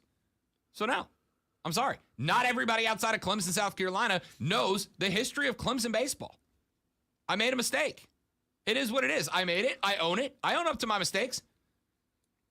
If I say something and it turns out to be wrong, I pop up on the radio the next day and I go, I screwed the pooch on that one, didn't I? No problem. I did that after game 1 of the NBA Finals. Did a whole segment where I was like, damn, I was way wrong. I wish you would stop taking the blame on something that's clearly my fault. So, I've tried to take the blame earlier in this. It is my fault. It's my job as someone who's been in South Carolina for half his life to tell you, or nearly half his life, to tell you that you were pronouncing it wrong. Stop it. So all the hate, all the vitriol, send it towards me. Send all hate mail courtesy of Alonzo. So yeah, I made a mistake. It is what it is. Also, to the other half of that, because I will absolutely admit I made a mistake. That's on me. That's my bad. And it's fixed, right? It's fixed. I'm not. No, Rob, the damage that's done to the Clemson psyche, forever. it's just done forever. You are on their hate list. To the other half of that, calling me a transplant Gamecock fan. Yo, you know who I'm a fan of in this area? Everybody. Yeah, I am a Clemson fan. I'm a Gamecock fan. I'm a Panther fan. Of them winning. Because again, this guy who will be honest with you on the radio, and not like honest, like we're honest because we want to troll you with it. I'm just me on the radio, dude. I am a Gamecock fan. I am a Clemson fan. I am a Panthers fan. Why? Because, Lonzo, what happens when those teams are winning? We get paid. When Clemson is winning, I do extra shows and I make more money for it. When the Panthers are good, I do extra remotes and I get paid for it. Sponsors want in. They want to ride the heat wave generated by good teams. They want to ride the PR. Because if Clemson sucks, Clemson fans don't pay attention. If the Gamecocks suck, Gamecock fans don't necessarily want to show up and talk about it. When the Panthers suck, we have apathetic responses like we did yesterday when we had 2 big Panther stories to talk about, and I heard nothing but crickets. Nothing but crickets from Panthers fans. But if the Panthers come out this year and they go 13-4 and make a playoff run, then the text lines are going to light up. And when they do, the sponsors go, damn, people are listening. I want in on that. And then Rob and Zoe get paid. Right? Now, for the sake of full behind-the-scenes disclosure, the young woman in my life is a Gamecock fan. The lady friend is a Gamecock fan. So, of course, I want them to do well on her behalf. Yeah. It turns out, and this is a weird concept, but I want my girlfriend to be happy. I want her to enjoy sports. Because do you know what happens for Rob Brown if the lady friend is enjoying sports? I get to watch more of them without having to wrap my life around it. It just happens because she's in. But that doesn't mean I pull for them more than Clemson. I would love nothing more in the world as a radio guy. Do you understand what it would mean to me if Clemson and South Carolina met on Black Friday weekend, on Thanksgiving weekend, and the records were 11-0 versus 11-0? Lonzo, how much money would we make the week of Clemson, South Carolina if those teams were both undefeated and playing for a right to earn a playoff spot? I've said that for years, but Clemson fans would rather South Carolina not win a game. Of course they would. Yeah. It's a rivalry, and I get that. But I am not part of that rivalry. I'm not part of that rivalry. The best thing in the world for me, my bank account, would be if you guys played each other at 11-0 on rivalry weekend. It would be the biggest game in history, and we would have sponsors lined about the door throwing money at us. Hand over fist, which is a dumb euphemism, by the way. Does it mean like they're going to hold up their fist and throw over? I don't get it. But we would have sponsors lined up at the door to chunk money at us to be a part of that hype. And Lonzo and I would get a fraction of that money. Yeah, that's good for me. In fact, one of the fights that the Gamecock lady friend and I have during football season is when I'm watching Clemson games, yelling at them for not being good enough. She's like, no, we want them to lose. I'm like, no, you want them to lose. I want them to go 11-0. Just like I want you to go 11-0. I want them to be undefeated until they play you guys, just like I want them to be undefeated until they play you guys. I am a Saints fan, ladies and gentlemen. I am in the same division as the Carolina Panthers. As a fan, yeah, I want the Saints to beat the hell out of the Panthers every single year. No doubt about it. Twice a year. No doubt about it. But as a radio guy who, shocking, likes money, if the Saints lost to the Panthers twice and the Panthers went 14-3 and won the division, I would be geeked. Do you know why? Because then we would have bars calling us and going, hey, we want Rob to come do a broadcast from our bar before the Panthers playoff game this weekend. And Rob would get that cheddar. Lonzo would get the bag because we'd be out there rocking the remotes for Panthers games, right? The station would be paying us to go to playoff games in person and cover them to put up content. We are better off when the teams are good. This is not, I was not doing those last two segments because I'm pro Clemson. I am. I am pro Clemson and I'm pro Carolina because I'm pro me getting rich. That's the goal, my man. I really love this job. I work hard at this job. I put myself out there everywhere I can put myself out there for this job because I want to be successful in this job. But I don't do this job or any other job for free. I love playing in my band. Lonzo, you enjoyed playing in a band, right? It was awesome. I love playing in a band. It is one of the most fun Never got things. paid, though, right? Yeah. I still play in my band. I enjoy playing in my band more than almost everything else in my life. Being on stage is my release, man. But I do not drive back down to Destin to play with the boys for free. I get paid for it, right? I get paid for it. Love that job. Love this job. But I got to get paid for it. I am not pro Clemson over Carolina or pro Carolina over Clemson. I want you both to be the premier colleges at whatever we're talking about in America. And I want you to be 1 and 1A. Because I want the fight to be between you guys. No. We are 1 and you're 1A. No. We're 1 and you're 1A. Because if that fight's going on, Rob's getting the bag. Zoe's getting the bag. And we are both in it for the bag.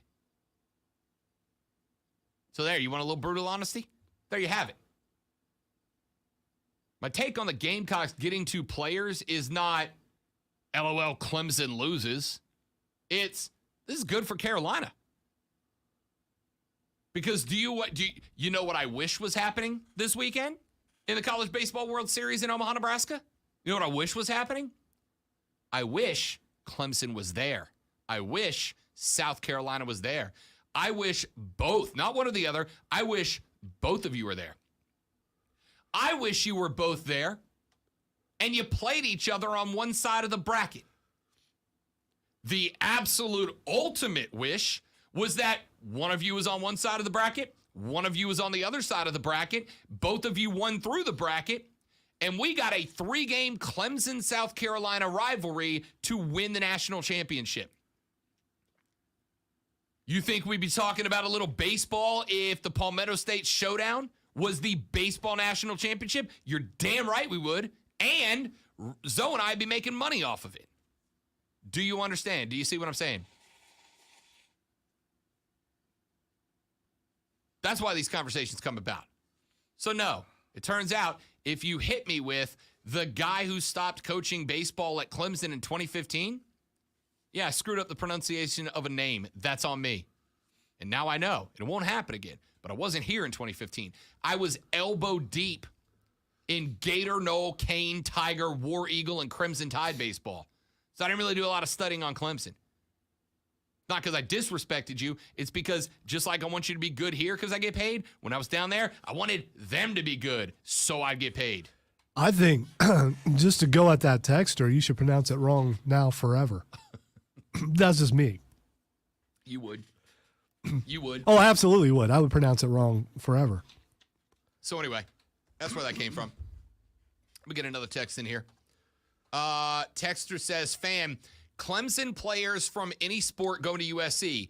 Bye. If you don't want to be here, then we don't want you. Please take DJ. I'll throw in a box of Bojangles chicken. Yeah, look. I'm not saying Are we talking a regular box of chicken or a big box? You gotta go big box, right? My man's got Dr. Pepper money now. Yeah, that's right. All right, he got Dr. Pepper money.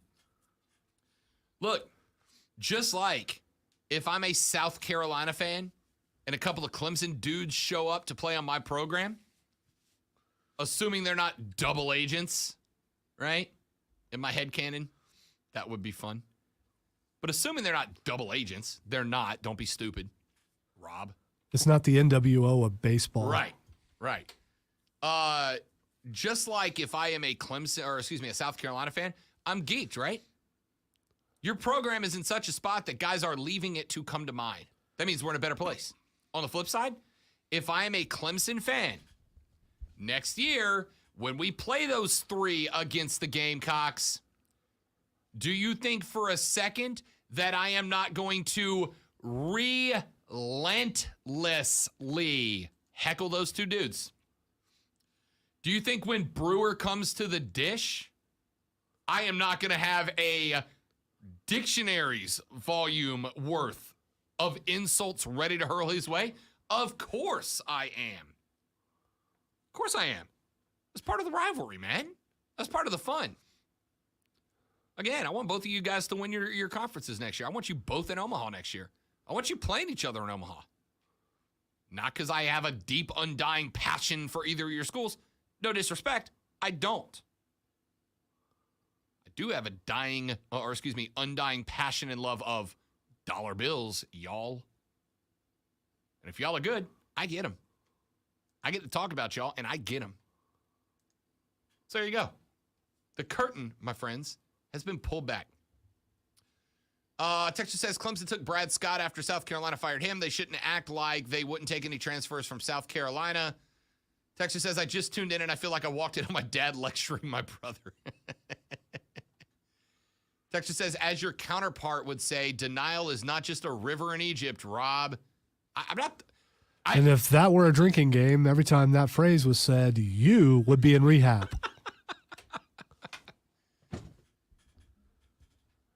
I mean, I don't think I could be any more honest than I just was, right? I literally just told you to your face, I don't love your athletic department, schools, or programs. I love that I get money when they're good. Do you understand? Now, if I got a call from the University of West Florida, where I got my degree from, and they said, hey, Rob, we want you to come back and be the voice of the Argonauts, and we're going to pay you this amount of money to come do it, and it was a redonk amount of cash to come back and rep my hometown school where I got my degree, yeah, then I would be broadcasting going, I love this school, I love these people, I love the Argos, I'm the guy. But I got news for you. Just like 99% of sports radio broadcasters, I won't go 99, it's probably not that high. Let's say 85% of radio broadcasters, they're not from where you are. They didn't grow up a fan of your school. They didn't grow up a fan of your city. They're there because they're getting paper. Now, they may love being there. I love it. Here's the other honest part. I love Greenville. I love the upstate. Are you kidding me? I love it here. That's why you see me everywhere. I am engrossed in everything I can do because I love it here. And as I've told you a million times, true to my core, I want Greenville to be a sports mecca. I want the Triumph to be on the national level. I want the Swamp Rabbits to be recognized nationally. I want NASCAR tracks to be going, oh, maybe we should build one in Greenville. I know we're a number of years off, but in a handful of years, I want professional sports, when they're looking at expanding, to consider Greenville as a destination for a professional sport, right? I want all of that because I love Greenville. I love Spartanburg. I love the upstate. But your school ain't my school. My fam didn't go to Clemson or South Carolina. I didn't go to Clemson or South Carolina. I don't love your school. I'm not going to get the tat. I do love your school winning, and I want to support them. Do you understand that means I still support your school? When we criticize Clemson or South Carolina, we are criticizing Clemson or South Carolina because we expect them and desire them to be better. Except Lonzo. But when I criticize Clemson, when I criticize Dabo or Dan Radakovich or Graham Neff or whoever, it's not because I dislike them. I have met, with the exception of Neff, pretty much everybody in Clemson's athletic department. And like them all as people. I really do. Up to and including Dabo. Like them as people. When I criticize them, I am not criticizing them because I want them to fail. Quite the opposite. I'm criticizing them because I think they are doing something that is hurting their chances of succeeding. Dabo's take on NIL, I think hurts their chances at succeeding. That's why I criticize it. Not because I dislike the guy, right? But because you're a Clemson fan and a Dabo fan, to you it's, oh, Rob's hating on Dabo. No, I'm not hating on Dabo. I'm criticizing because I want him to do better, and I feel like changing his approach would do that.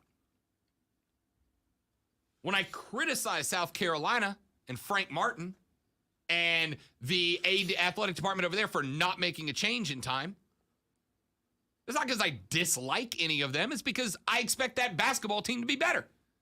And what they're doing ain't getting it. I am very pro both of your teams. Yes. We got a station in town. All they do is kiss the ring of Clemson. And that's fine. They're all Clemson people. And there are some of y'all out there that only want to hear the flowers and unicorns and rainbows and kitty cats about your school. Everything's amazing. Nothing is wrong. We're the best. You wish you were us. And if that's your style of radio, that's the station for you. I'm not mad at it. I don't judge you for it. But we ain't for you. I ain't for you. I'm going to criticize your school, but I'm going to criticize your school because I want them to be better. I'm going to criticize your coach because I want him to be better. I want you guys to win all the games, both of you. Clemson, South Carolina, I want you all to win both the games. Or scratch that. I want you both to win all the games. That's a fact. All right, let me take a break. When we come back here in just a minute from right now, we got more fallout from this Vincent Kennedy McMahon story, including an announcement earlier today on the official WWE social pages that Lonzo, I had to raise both eyebrows out. Normally I just raise like one eyebrow, like The Rock. I'm like confusion, like a confused puppy. But this one made me raise both. Like, Vince, are you for real?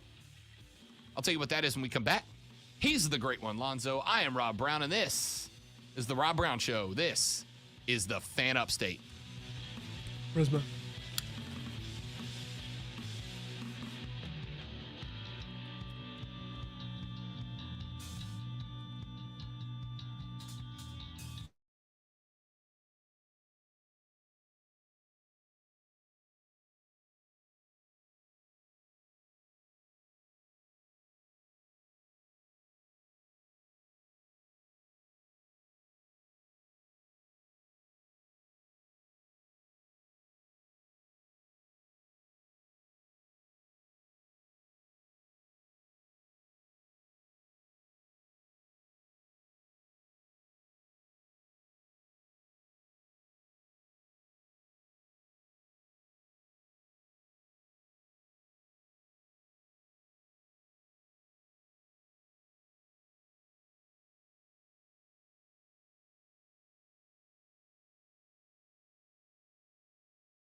Who? I'm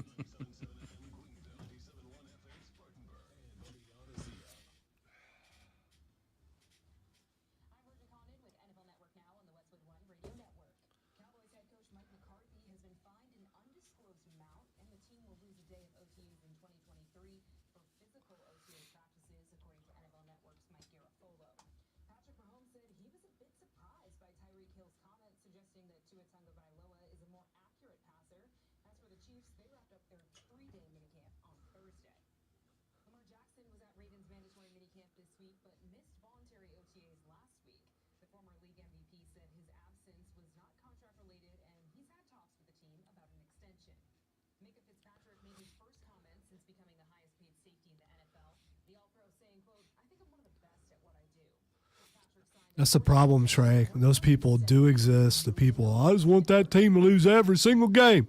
I want them to be 0 and 9, 10, I don't know, 0 and something when they play us so we can beat them down. DQ presents the sound of an all-star summer lineup. Leading off, the promising rookie, new Oreo dirt pie. On deck, the fan favorite girls. And when I use an accent to impersonate a Clemson fan, I have like a couple guys in mind that sound exactly like that. So I'm not generalizing. Flavors, official treat of MLB. All part of the new DQ All-Star Summer Blizzard lineup. DQ. Happy tastes good. You know, it's kind of rad. My job's kind of nuts. It's kind of cool to have the head of public relations for the Carolina Panthers just text you and be like, "Hey, man, I need you to call me later. We need to get your name into the media directory for the Panthers so we can get you guys all updated." You are doing the equivalent of name dropping right now, but it's you're right. It's cool. But also, I mean, yeah, I'm bragging, but like, it's kind of rad that I'm in a job where an NFL head PR guy just texts me like, "Hey, man, can you call me later so we can catch up?" I get it. One time humble brag. when the kids were younger, we were walking down the hall, and there was a guy walking down the hall here, and he stopped and said, "Hey, Lonzo, how you doing?" "I'm doing pretty good." We had like a slight conversation. He walked away, and then Cameron was like, "Who's that?" I was like, "That's the governor." You know, it's just, I mean, you don't really, yeah. And yes, later on, he took a trip to the Appalachian Trail, and lost face in a lot of ways. He was having an affair, and Yeah, but at the time, at the time.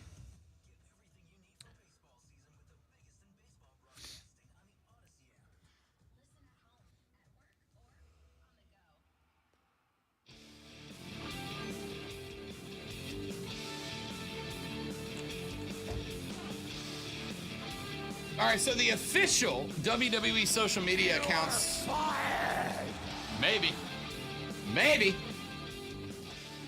the official WWE accounts earlier this morning put out the official announcement that Vincent Kennedy McMahon will appear on Friday Night SmackDown this evening live on camera. And I find that really, really interesting. But I find it interesting because of the other announcement that we got, which is that Vince is stepping down as the head of the board of directors. He is stepping down from his CEO role. That role will be handed in an interim role to Stephanie McMahon, which, as Zoe and I said, and I think there's sufficient reason to assume that now we know why Triple H and Steph both took a big step back a couple of months ago. Triple H initially, and I believe it was because of his heart issues, the man almost died. But then he didn't jump back in. And then, of course, about a month ago, I guess a little less than a month ago, Steph put out the tweet saying, "I'm stepping away from WWE for a little while to spend time with my family."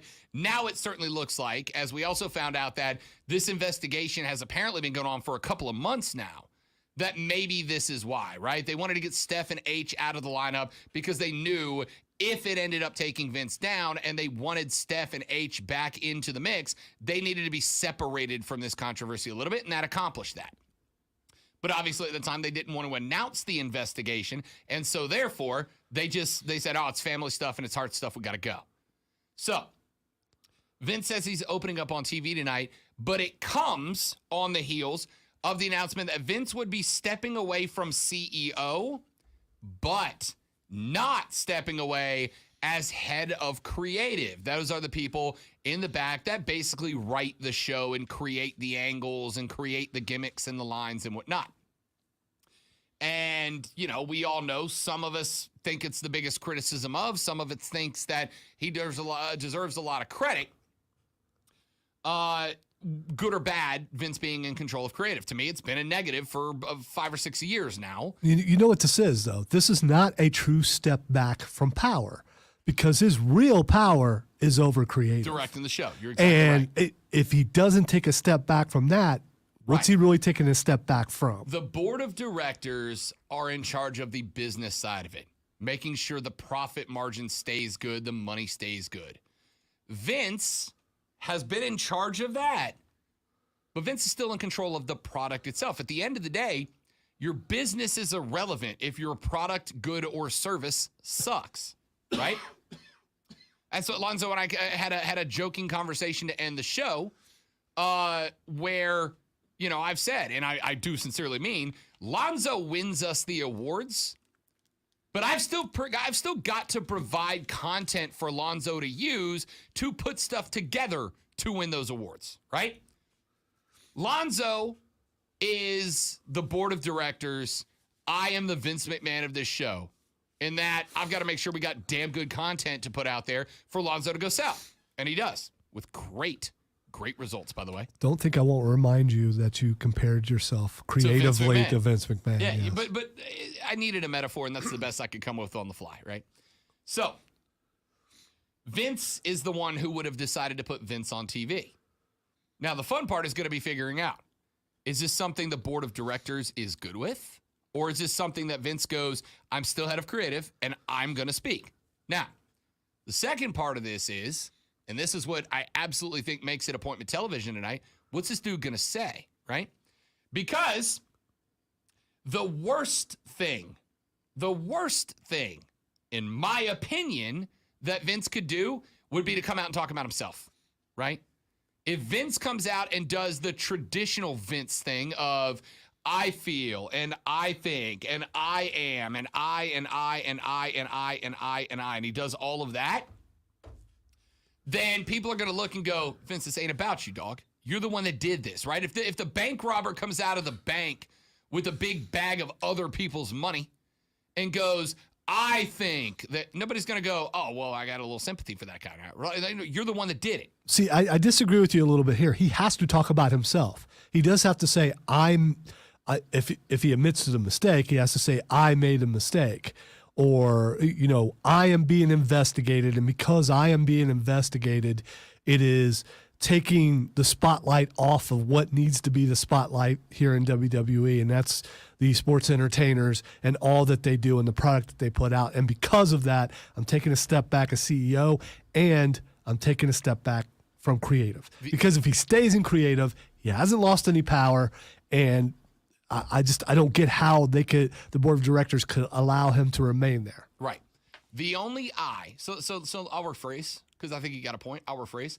The only that should be coming out of Vince McMahon's mouth tonight is, I am sorry, I have made mistakes, and I am stepping away. And that's it. I'm sorry, I've made mistakes, I'm stepping away. It does not, I don't need you to come out and talk about your legacy, and I don't need you to come out and talk about how you are so proud of the product, and I don't need you to come out and talk about how you've made WWE. I just need you to say, I'm sorry, I screwed up, and I'm going to be stepping away while this matter is resolved. You know what's different here than in any other situation is we're not saying allegedly or if he did this. I think everyone believes that this was, I mean, obviously $3 million were paid at this point, for, right? Yeah, it is. So there's none of that alleged stuff. It's everyone believes that he did this. Yeah. Well, I mean, again, like the $3 million's a and fact. then what kind of stuff went on that her salary got doubled from $100,000 to $200,000, and you paid her $3 million. Right. To be quiet. The controversy, the $3 million happened. We know that. The controversy is about the treatment of this young woman, right? And there are going to be some people who are going to say, and I think unfairly, that, oh, she knew what she was doing, right? She would have been willing to have this physical relationship with Vince And that look, don't think for a second there aren't people out there that would be willing to have that type of relationship for $100,000 a year, or I guess What was that technically Woody 200K. Harrelson movie with Demi Moore and Robert Redford?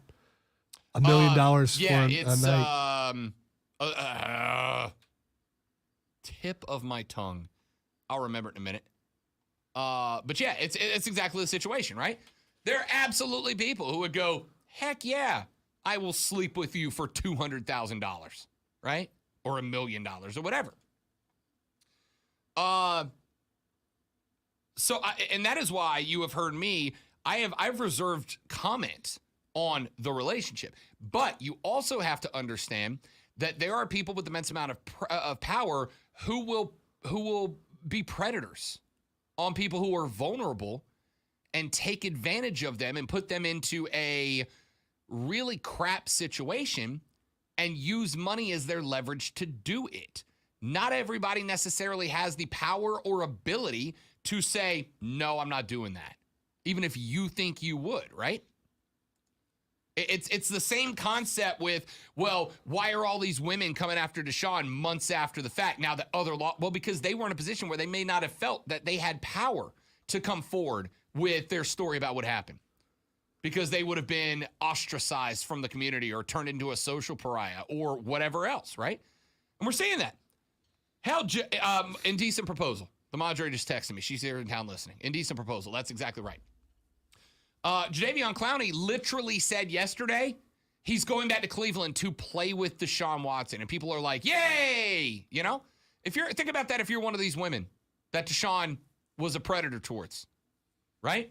Which I think at this point I'm comfortable saying, yeah, he did. Imagine that. Imagine seeing one of the biggest names in the National Football League celebrate being reunited with Deshaun Watson and people celebrating that, right? They may not have ever felt like they had the power or opportunity to come forward. So I am not making a judgment on the relationship of Vince and this woman. I have kept this conversation strictly in a business sense. Now, if it does come out that Vince was a predator and was using his power, influence, and money as a way to get young women who did not otherwise want to engage in this contact to feel like they forced to do so, and then B, to utilize that power to continue to hold power over them, that's not good.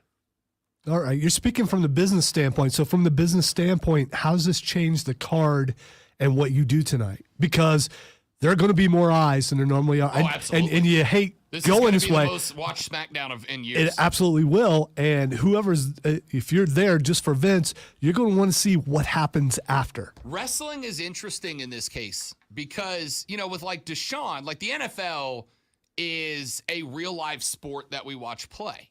But we watch it play for 17 games in the regular season if you're a Browns fan, a few more if you're not, right? Wrestling is kind of in a tough spot. It's kind of an interesting spot because it is a TV show that blurs the reality between scripted fiction and reality, right? That is why anytime something crazy happens, Lonzo and I come in here and have discussions about work or shoot, brother, right? Is this real or is this scripted? And sometimes those lines blur. There are situations. In fact, I used this example during one of our breaks, which is why you should be watching the stream at facebook.com/thefanupstate or on YouTube by searching and following The Rob Brown Show. I used this example earlier. I'll give you a perfect example, what I think is a perfect example. Jeff Hardy obviously has had a career where he has struggled with alcohol addiction and abuse, yeah? When Jeff got to WWE, it was sold as Jeff's clean now. Jeff's good. Jeff's out. He doesn't do that anymore. So they brought out Samoa Joe at one point, who cut one of the greatest promos of all time. And what did he say to Jeff when Jeff was in the ring? Jeff, you need to act like this is an AA meeting and shut your mouth until I'm done sharing with the group, right? Now, why can you touch on that story when it is a genuinely powerful and negative aspect of so many millions of people's lives? Because the story was, at the time, Jeff had overcome that addiction. Jeff was thriving in the face of it. Jeff was winning intercontinental championships. Jeff was putting on 4 and 5 star matches.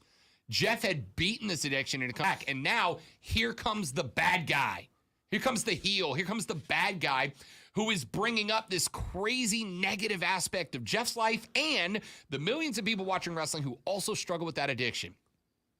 The bad guy's going to bring you down, but you, like Jeff Hardy, are strong enough to overcome it and thrive in the face of it. You can touch on that story because you told a story of victory. You told a story of a win. You told a story of overcoming hurdles and obstacles to get to a good place in your life. And that story works.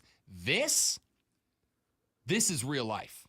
This is not a story that can be blurred in kayfabe. This needs to be treated as a Vince McMahon, the dude, not the WWE guy, and WWE handling this as a corporate business, not a wrestling television show. And that's why I don't like him being on TV tonight. If I'm booking the show, the championship match comes right after Vince. And because the rest of the show isn't really going to matter that much anyway, because the people who are tuning in just for that are going to tune away afterwards. I put the championship match on right after that. So here's the thing, and because that's the only thing that can follow, especially if he actually quits. Right. Here's the problem you're going to bump into, and I'm talking. And again, I'm approaching this from a business angle. The feedback from that is going to be, you are trying to distract from what is a very serious, real life, outside of wrestling angle. And if you were now, you still got a show to put on. I was going to say, you still have a show to put on. Absolutely. You know what I'm doing at that point? I'm giving you the best women's match I can come up with.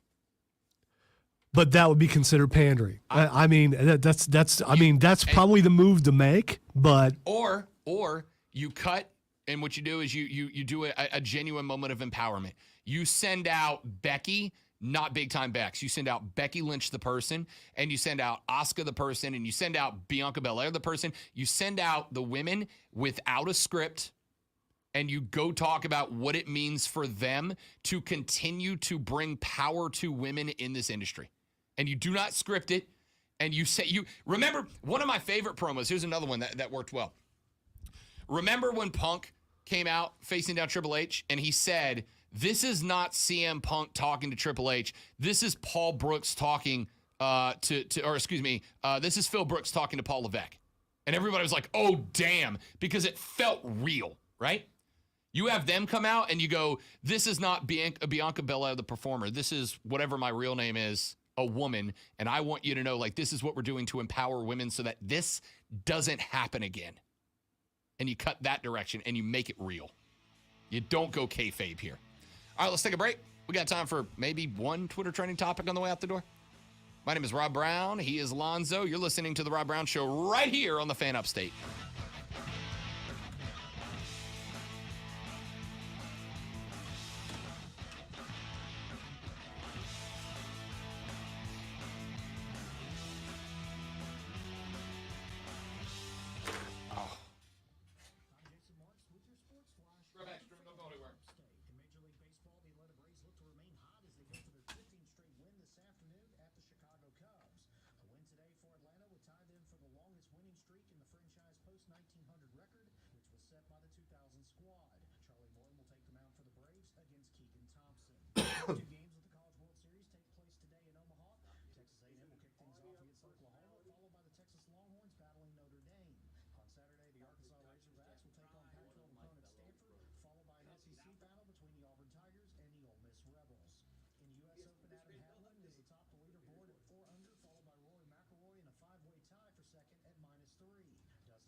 Professionals at QC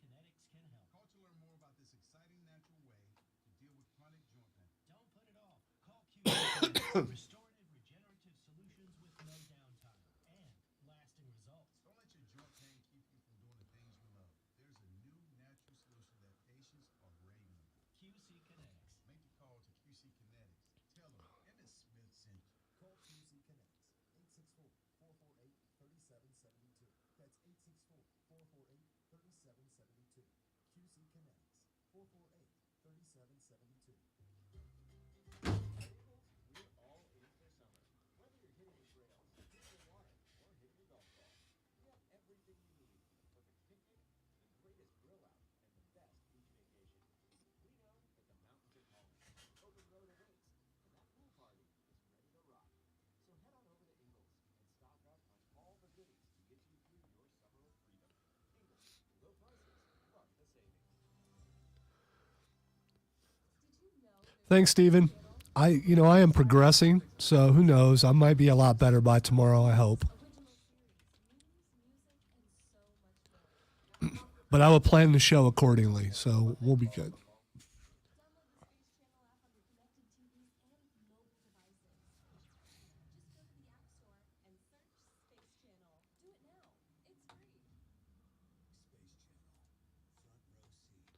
Space Channel. Tune in to Space Channel. We're all going to die, and you'll see it first on Space Channel. I absolutely want the Space Channel, by the way. Yeah, my buddy gets his ED meds through that. Said their online process is much simpler than going to a doctor's office. Yeah, their entire process is only a few steps. And they only ship ED meds from certified pharmacies in the U.S. that are 100% FDA approved. All you got to do is go to 4hims.com/radio. We can, Stephen. We already have, but at least I think we have. I don't know. Yeah, I talked about it. Reviews the info and determines which medication, if any, is right for you. If it's prescribed, I've hit that thing where if I don't go see something in the first week, I probably won't go see it, so I'm not sure if I'm going to see Jurassic or not. Plus, I'm sick right now, and I'm not going to go in there and just blow my nose during the entire movie because it's not good. Although I could call the theater and go, hey, this is Lonzo. Yeah, I know you know who I am. I need a section. I want a private screening. they may not get each other's music, but they can both get a COVID-19 booster shot. Because the CDC recommends booster shots for people 12 years and older after completion of a primary series. Schedule an appointment as soon as you are eligible. Sponsored by Notice my computer also shut down, which it doesn't normally do, so maybe an update happened and some settings changed. Oh, yeah. I don't know how to partition, do you? No. I'm willing to I figure it know how out. to set the monitors up if I have monitors all connected to Yeah. one computer like a regular PC. Yeah, it's a partition thing. I mean, I know what it's called. I can look. I mean, I can go look at the Yeah. settings in it and see if it's set up that Well, way. I'll probably figure it out. Do I need 3 screens? No. Do but- I want 3 scenes? But I'm used to 3 screens now, so I have 4 TVs in the man cave, and when I set them up, Courtney was like, "Do you need 4 TVs?" I was like, "No, but I want 4 TVs." There is a difference between want and need. Get coverage for your pets with anti-auto policy from Progressive. Progressive Casualty Insurance Company and affiliates. Coverage for cats and dogs included with the purchase of collision coverage and subject to policy terms.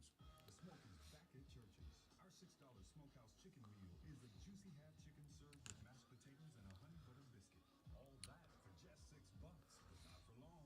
Church's, welcome to the great state of flavor. Offer valid at participating locations.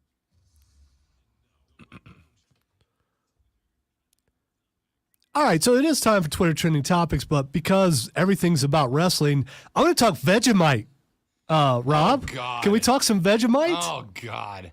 During your live nationally syndicated show tomorrow, you're going to be eating Vegemite. Yeah. So for those of you that missed the story earlier in the week, a week and a half ago, Cody Decker, my co-host on my nationally syndicated sports talk radio show that airs from 1 to 5 on Saturdays on the BetQL Network, the Odyssey app, and on TPT HD radio right here in Greenville. Cody Decker lost a bet, and the result of that bet was that Cody had to eat a Vegemite sandwich on the air last Saturday, and he did, and he described it as licking a dead body. He said it was the grossest thing he's ever eaten.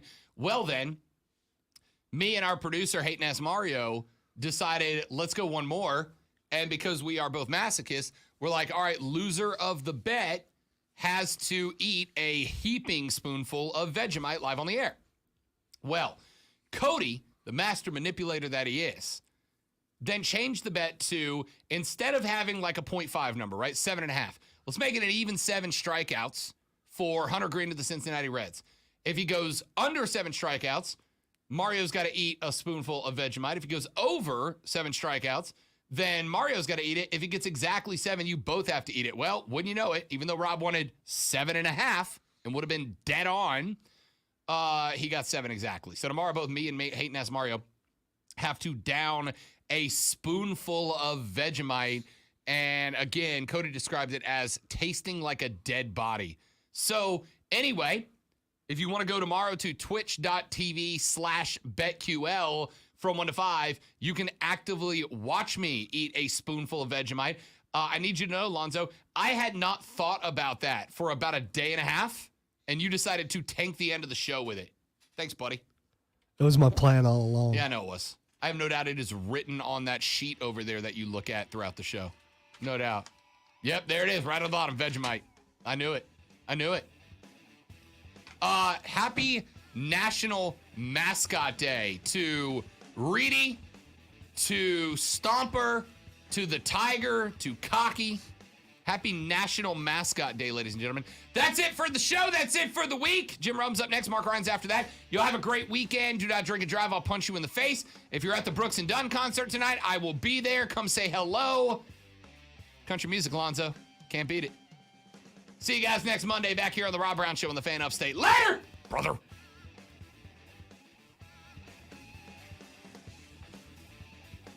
Oh, let's see. On the way out the door, Steven said, can we talk about Maverick?